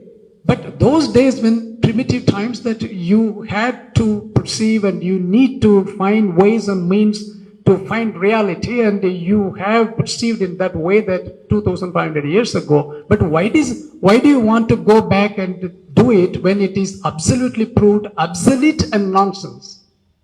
This has been proved nonsense. If you link, for instance, even just in 200 years between Immanuel Kant or Hegel and the last century, Husserl, Heidegger and Gadamer, you see that there is a vast sea of difference between the way, epistemic things, pursuits work. And even Kant is obsolete just 200 years ago. Kant is obsolete now. The world has gone beyond that. And are you going to visualize the world through Brahman then? Is that the way this education policy wants us to perceive science, maths? See, I have gone through political science, anthropology, mathematics, chemistry, all those subjects. Everywhere I found some commonality. And the main thrust in everywhere is the Purushartha from Veda. And that means you know that it's a holistic way of life taught in Vedic principles. Everywhere it is written, Artha, Purushartha. It is prosperity and the means to, and the ways and the dharma to acquire wealth and exploit wealth. And that is what Artha means. Literally practical terms. And that means you have to follow dharma. Dharma means duties bound to you, disposed on you by birth. That is dharma. And eventually they bring all Upanishads for epistemology, for pedagogy, and you have to. And then reinforced with spiritives. Manadharma, how dare that they talk about it then? What is Manadharma? That Shudra should not hold, possess property, isn't it? Very straightforward. And there are a lot of nonsense there, and everyone knows. How dare are you bringing all this thing here? Are you going to teach this kind of things then? In anthropology, they are. In political science, it is. And in economy, development economy, and a whole lot of economics, I counted more than a dozen of courses quote this. So based on Manadharma and the Dharmic capitalism, come on, this is the wonderful part of the discussion now. Dharmic capital. Then why the hell then you talk about dialectical materialism of Karl Marx then?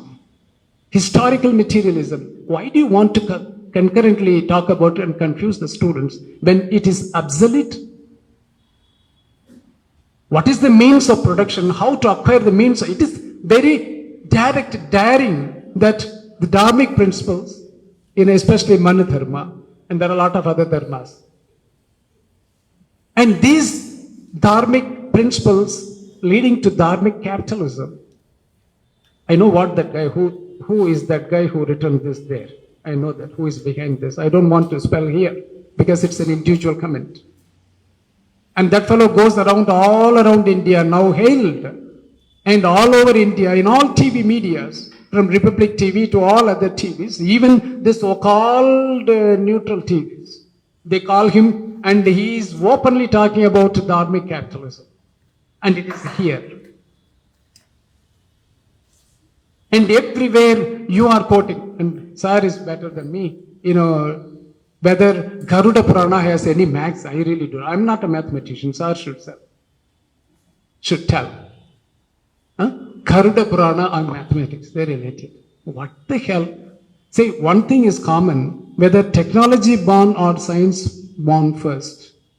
I would say technology. The reason is, before looking at the science of gravity or the fields of forces, the basic forces, the fields of forces, and we used them in constructing or in making or saving or serving our life needs. If you take pyramid, about 3,000 years ago constructed, and at that time, can you ask the Pythagoras theorem was invented then? And the Vedic science says, Max says that yes, we have done it here. Okay. People wanted shelter, they wanted to build house, and they wanted to build monuments. And without setting right angle triangle, how can you set a prism then? How can you construct a shelter then, a building, a house? You need to know at least how to set right angle triangle. So without right angle triangle, then how come Pythagoras theorem would exist then? And do you think that Pythagoras theorem, the human experience and social experience is the technology, it is the science, and it was executed before it was abstractly defined. E equals mc square means the constant, defined and abstractly defined by Einstein came later, but it was realized well in advance and practiced in day-to-day life. That means then, do you want to claim that it is my maths, it is my knowledge? Whose knowledge? When it's a total humanity experience, whose knowledge it is then? How can you claim that it is Bhaskara, it is Aryabhatta? I don't know what Bhaskara did because I'm not a mathematician. But in general, I'm talking about who is Pythagoras for that matter. And can he give the total credit to Pythagoras then? Or can we give total credit to Arthashastra, Kautilya, for political science, political systems, trade and commerce? And Arthashastra says a hundi. Hundi means what? Havala, isn't it? In raw terms, hundi means what? Havala. That is what, because I just was going through last 2 months once all this nonsense was revealed. So Havala are you supporting now? And you want to digitize all financial transformations. On finance management, they put hundi.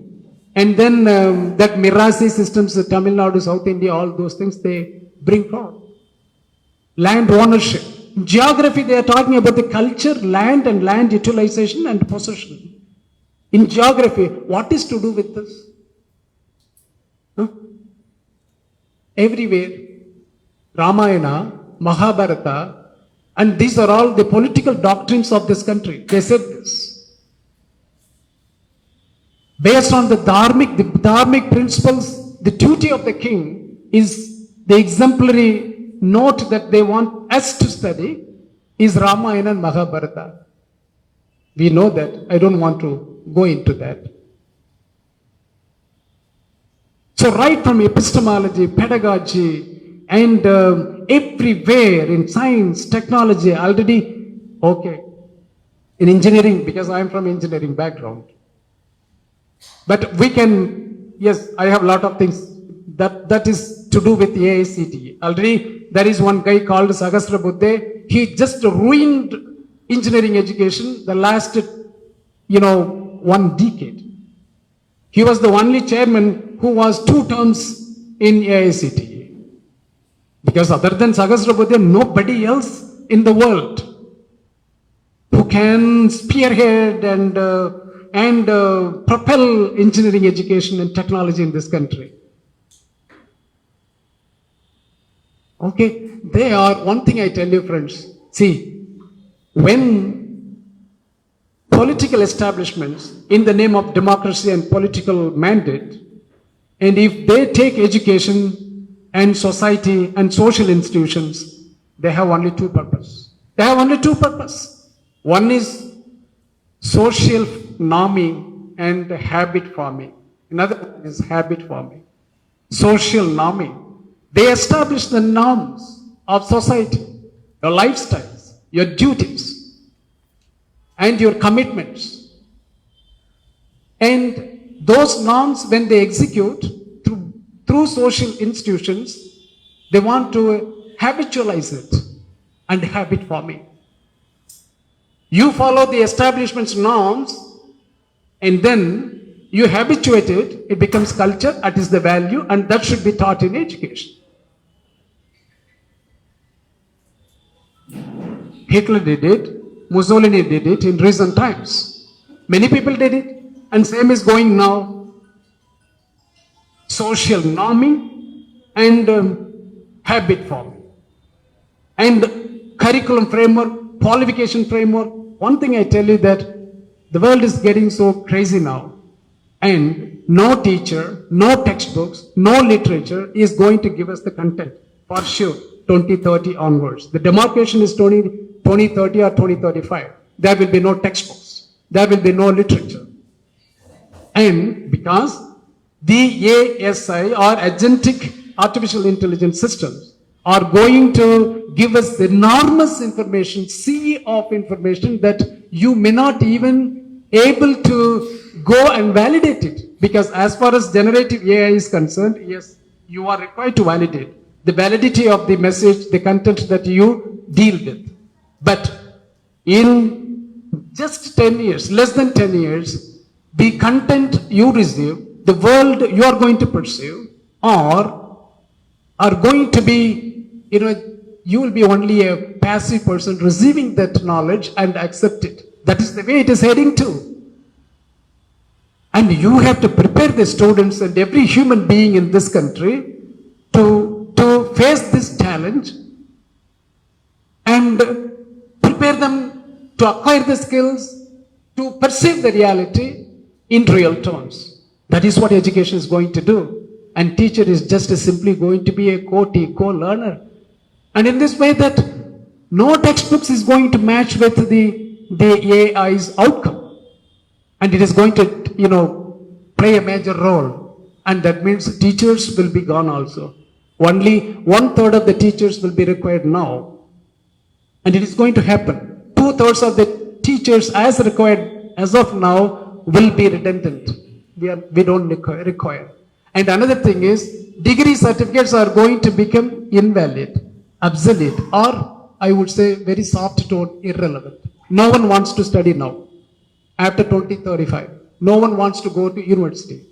60 colleges, including couple of Ivy League colleges in America was closed. Not because they are not able to get students or not because they are not able to get income, but because they see the potential that after 10 years, this kind of education means nothing. That means who cares about your education? You can sit in Delhi as UGC, you talk yourself. No one cares. Right? And who cares your university's degree certificate? No one cares. Because that is not going to be the passport for your career, for your life. No one cares about it. What matters is whether you have the skills and you have the ability, you have the attitude to propel yourself and make decisions, make judgments, and pursue further your life or at work or at, family and society. This is how things are going. And what is the relevance of this thing then? What is the relevance of this UGC framework? Fundamentally, I said that Sir said we have to correct it. And Sir said, my friend, Ramanujam said, we have to completely rewire it. Completely this should be eliminated and rewire it. But I would say there is no need for rewiring. Why? Because it is not that jurisdiction. Nowhere in the world, Eastern Timor, the least of the country in the world, you go there is no centralized curriculum. Eastern Timor, Rwanda, what else, Somalia. Go there. Are there any centralized curriculum? You call it model curriculum, but I know how you emphasize and thrust into it through NAC, through NIRF. Through NAC, you know what they say? You ensure that model curriculum is there, right? Otherwise, you will not get A grade. And these rascals running universities, what they do, they have to follow it. And then they don't resist, they don't talk.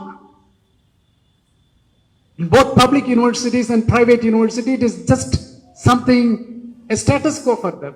They never worry about it. So that means that the thing is, they say model curriculum, but it will become regulation. Indirectly, they come through NAC, and then to ensure that it is practiced, it isn't. Otherwise, you don't get A grade, and the NIRF ranking, and so on. So that means it is going to be regulatory in nature. It is not a model for you, an option for you to choose. It is a must. It has been a must. All academic bank of credit system at the time of that innovation, including Tamil Nadu. Tamil Nadu government says that it doesn't implement, NEP, but 70% of higher education is following NEP. I proved at many occasions as a part of the education policy high level committee and on the road, but still Tamil Nadu government opposes. And now what happened to the state education policy in Karnataka? That will also remain same. On NEP, on this, on ABC, on multiple exit and entry, all in one same game. It is we, the academicians and students. If we don't take this serious, go hell, go hell. That is what going to happen. And I think that we cannot just leave it like this in the interest of our future and this wonderful country and society. And we have to make more equal and equitable. It is in our hands, not in the hands of the ruling establishments or with political with it. Thank you very much. It's already about 1:30. Anybody else to talk about? Otherwise, I will hand over to Dr. Shetty. Okay, thank you very much. I'm Dr. Shetty. Of course, with the background of one public university, one private university, one deemed to be university, and almost, I think, during the NEP 2020 also, more than half a dozen actually interactions and taking part, and member of the State Education Policy Commission as Advisory Council member. I have some observations. I have been taking some notes from the, okay, he was a sincere student and I have been taking notes. That's okay, leave at that. See, what I have been seeing, the first thing I appreciate that, Professor Nathan said that we should have another group which is actually supporting the one. Then you would have some reasonable argument between the one that is missing out. Here it looks like all like-minded people actually speaking only one language. Speaking only one language. I think that's not the correct way of dialogue or deliberations and then discussions. However, all these policies or principles, everything, or it all depends upon with what prism you are going to actually see it. With what prism or with what color or what barrier. Then your actually thinking process also keeps on differing because I will talk in that one. I went before the State Education Policy Commission. First thing I said, the art, science, and technology and technique of education has got no caste, no community, no creed, nothing, no color. What we have to look into is higher education is for self-reliance, it's for national development, it's a catalyst for socio-economic change in society. What is best for the country? That comes when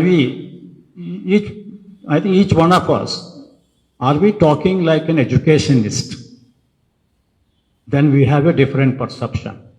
So if I am talking with actually any kind of my own idealism and trying to put it, and then we have a different kind of perception. I, as Dr. Shetty, I have my religion and then my ideology. But that is purely private and then personal within the four walls of actually my house. I don't want to take it beyond that one. Now when I sit here, see, for discussion, I would like to discuss as an educationist and what is best for the stakeholders. So who are the direct stakeholders? I think students are the direct stakeholders. Next, the teachers. Then indirect, we have parents, government, everything, all the employers, everything comes last. So what is best? Now, having listened from the morning, I really appreciate Niban for an excellent speech. I once again appreciate you. Now, the question is, what is UGC regulation? There are UGC guidelines. I think in the other regulation, we had discussions, I think in the UGC, nearly 6 months back, we had one action is there. Now, first, let's all understand, higher education is in the concurrent list. Both the central government and the state government has got authority to actually bring in acts and regulations are there, with their own limitations are there. But anything is passed by both the houses of the parliament is the highest authority. That means act anything.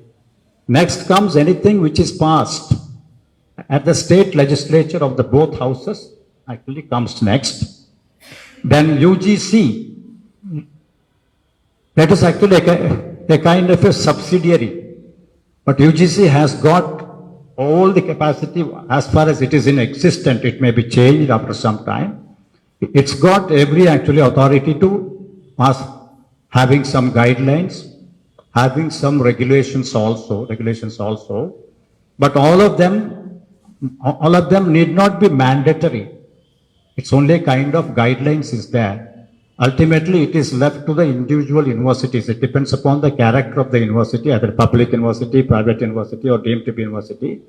Deemed to be university, always more in favor because it is established under Section 3 of the UGC Act of 1956. Both public universities and private universities, I think each state government of this country, they have some reservations and they will send some guidelines. They have their own councils, state councils are there. They keep meddling with that one. That means ultimately it reflects on the autonomy of the university academic and administrative system. I think it is totally in shambles. All of us agree with that one. That's the problem in every state. Then it goes by the political ideology. Again, south and north divide, east and west divide, all these things are happening. Now the question here is, now I think having listened, as an explanation of history to understand the historical background is perfectly all right. All of us agree with that one. But should it become the part of the curriculum is the actually question. Or is it a part of multidisciplinary or interdisciplinary actually portion of the curriculum? It is variable from discipline to discipline is there. So that what is that the curriculum we actually talk about? We have a core subjects. Always we say that one, earlier language we say must know. You can call it major subject or core subject is that must know. Now it is changed to, I think for the skill development you can add what you must do. I think at the end of the actually your whole program. So what is that we will be able to do in terms of skills, in terms of knowledge, in terms of aptitude is that. That's what they are talking about, the actually curriculum framework. That too outcome based. Outcome based curriculum is I think excellently practiced in engineering programs are there, in pharmacy program. Now it is almost CBCS system, semester system, except medical. I think in this country, almost all the things are having that CBCS system and semester-based system is there. We have to accept that one. And it's a good one. But having listened to I think having gone around, had interactions with the various capacities are there. Here again, there's an excellent article from one of the papers, Hindu, I think. Hindu dated, I think 23/8, actually 25, I will give it to Rajshekhar. There's an excellent analysis is there, the entire process they've analyzed. Okay, that's one thing. To me, as far as core curriculum is there, whenever I say there is actually update, revision and enrichment of curriculum or the next language, whatever language you speak, I think, it is not a replacement of the original curriculum. Whatever redundant, we are going to remove it, revision. Whatever value addition, it depends upon the actually changing education actually ecosystem of the world. Now we are in an ecosystem and that's what he mentioned, that the role of AI is there. That means we are in a deep digital world with a geopolitical ecosystem. We have to keep in mind whenever you frame the curriculum. And then what is the relevance of ancient one is all right. So as far as, and then next we talk about the desirable things, and the last one is nice to learn or need to learn. Maybe as just a knowledge or information, if we would like to add as an information into the actually last circle, absolutely there is no problem at all. But having one semester or having the whole thing for this kind of system, I think it is not necessary, it is not proper at all. But in terms of actually CBCS, and we have electives are there, electives, or especially for the actually integrated 4 years program, we have electives, we have 20, 30 electives are there. When you would like to have a certificate course, or you would like to have actually, and it's called 2 credit course, everything, it is left to the actually option of the student and the faculty to actually look into it, not as actually part of the main program. Part of the main program, it is impossible. It is not correct also. It is not correct also. The options you can give, both as an add-on course or a value-added course, it is left to the options are there, options you can give. That too depends upon the facilities, the faculty, the finances, the functioning of respective universities, especially maybe category 1 universities. If they are capable of doing it, that option has to be given to the individual universities. So you cannot mandate from the center and say that it has to be there, that's one. It is just a guidelines, take it as guidelines. It is left to the individual states, individual universities. They will be able to, their BOS is there, academic council is there, what is best for the one. But what is important in any curriculum framework of now the present system is that what is required is we have to align itself with the deep digital world and industrial revolution 4.0. Now we talked about education 4.0, almost going into I think 5.0 also we are going into. And there is healthcare actually 4.0, healthcare. All those things have to be there. Not talking about 2005 years ago something has happened. Okay, in terms of ophthalmology, we talk about Sushruta doing cataract surgery. All right, fine. You would like to know it. But you need not develop Sushruta skills now. It is not relevant. So by looking backwards, what is relevant for this current system or the next 10 years, 20 years is called as futuristic education. What is required? I think that kind of dynamic and then curriculum syllabus have to be developed, not giving too much emphasis on all the historical things are there. Of course, that information is okay, but not trying to implement or mandating, and I think we should not agree for that. This, I will leave at this. I think it's a nice discussion. Thank you very much for giving an opportunity. Thank you very much.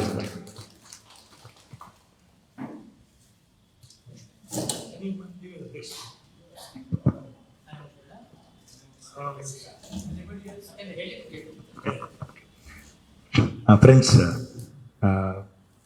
our president of today's meeting, he will conclude.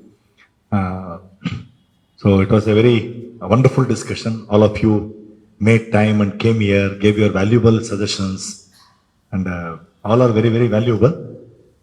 So the spirit of the today's roundtable meet, it is very amply clear, and it has been very well put by Professor Ramanujam sir. I think all of us will agree with him. So this UGC curriculum, what has been proposed, actually first of all, it is not at all the mandate of the UGC to devise a curriculum for the entire country. It is not its domain. They have done it. The curriculum has to be devised by, as Chandrasekhar sir rightly said, by the respective university academic bodies. It is their domain.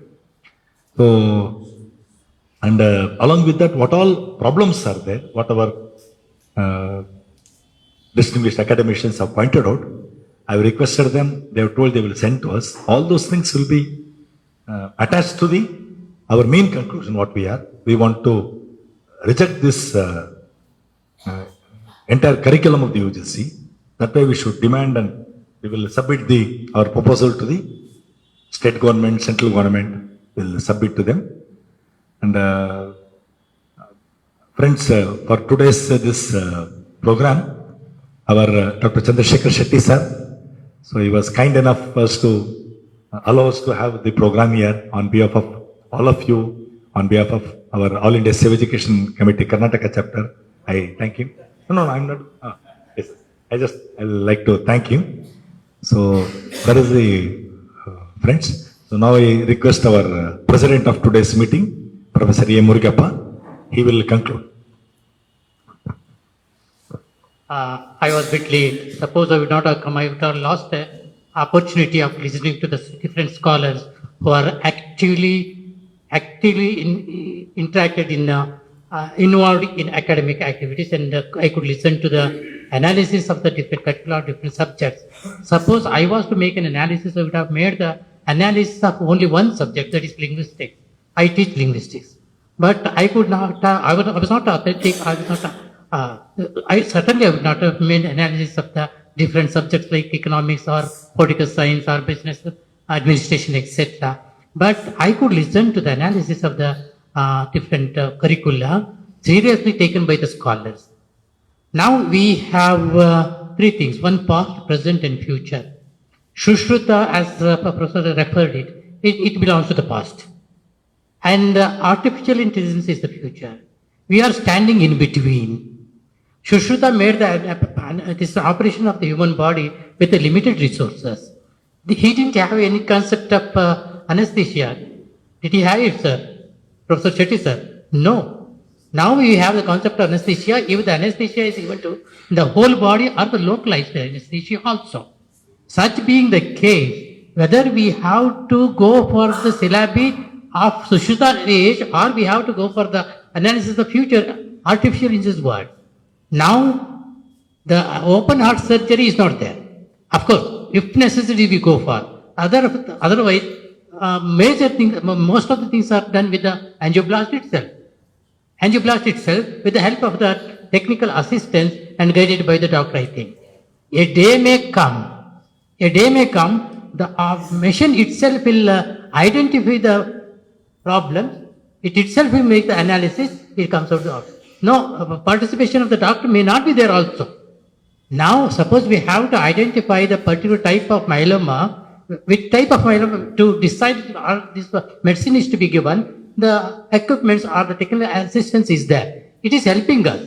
A day may come in the artificial in the future where we need not to take the perspective of the doctor itself, the machine itself may make. So in such a case, whether you have to go for the teaching the Sushruta type of analysis and or this operations, or we have to go for the type of the curricula which may fit for the future. So all these things are to be thought of. Now, of course, we have much more regards to our ancient knowledge. Whether we have to include the shlokas in chemistry text. In chemistry text, a lesson starts with a shloka. Is it necessary? Whether we have to go for that one, or we have to have that, whether the text is to be objective or subjective. Whether it is to be objective, subjective. Subjective in the sense we want it to be done. Without any reasoning. With any reason, with any logic, if you include them, that's all right. If logic is not there, it's going to be a subject. The subjective type of curricula is not at all accepted. It is not at all to be accepted. Such being the case, you people made the analysis of your own areas, the curricula of your area and your subject, and it was beautiful analysis. And we thought of having an open discussion, open type of analysis and discussions and conversations regarding curricula of different subjects. And I think we came with all seriousness. They prepared the points with all seriousness, going in deep into their subject and presented here. So consolidating all this analysis made by you people, it will be consolidated and a report will be prepared and it will be submitted to the concerned authorities. Thank you very much. Thank you.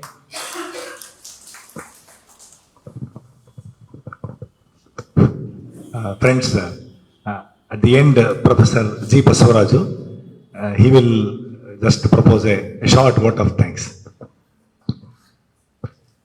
Really, it is a very meaningful and need of the hour for the country point of view, because education is the most important aspect.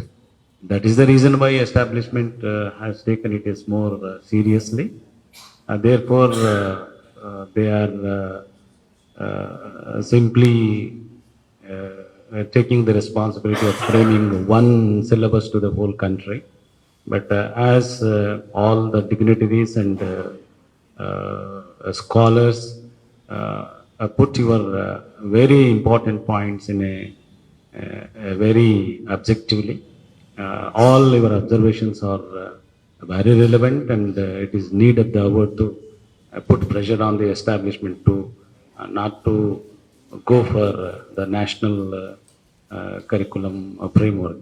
So at this juncture, I wholeheartedly thank and I profusely thank all the dignitaries who came here and shared their opinion and made this event very meaningful.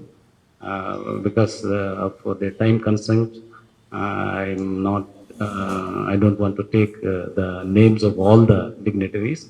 That I, on behalf of All India Safe Education Committee, I wholeheartedly thank each and everyone who took part in this event and make the event very meaningful.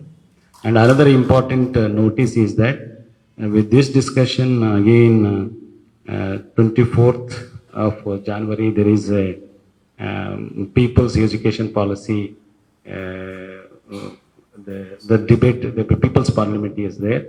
And I request all the dignitaries, you please come and take part in the People's, it is in the Bangalore only, it is in Bangalore only, at the Ramaya Institute of Technology, I think, Ramaya Institute of Technology.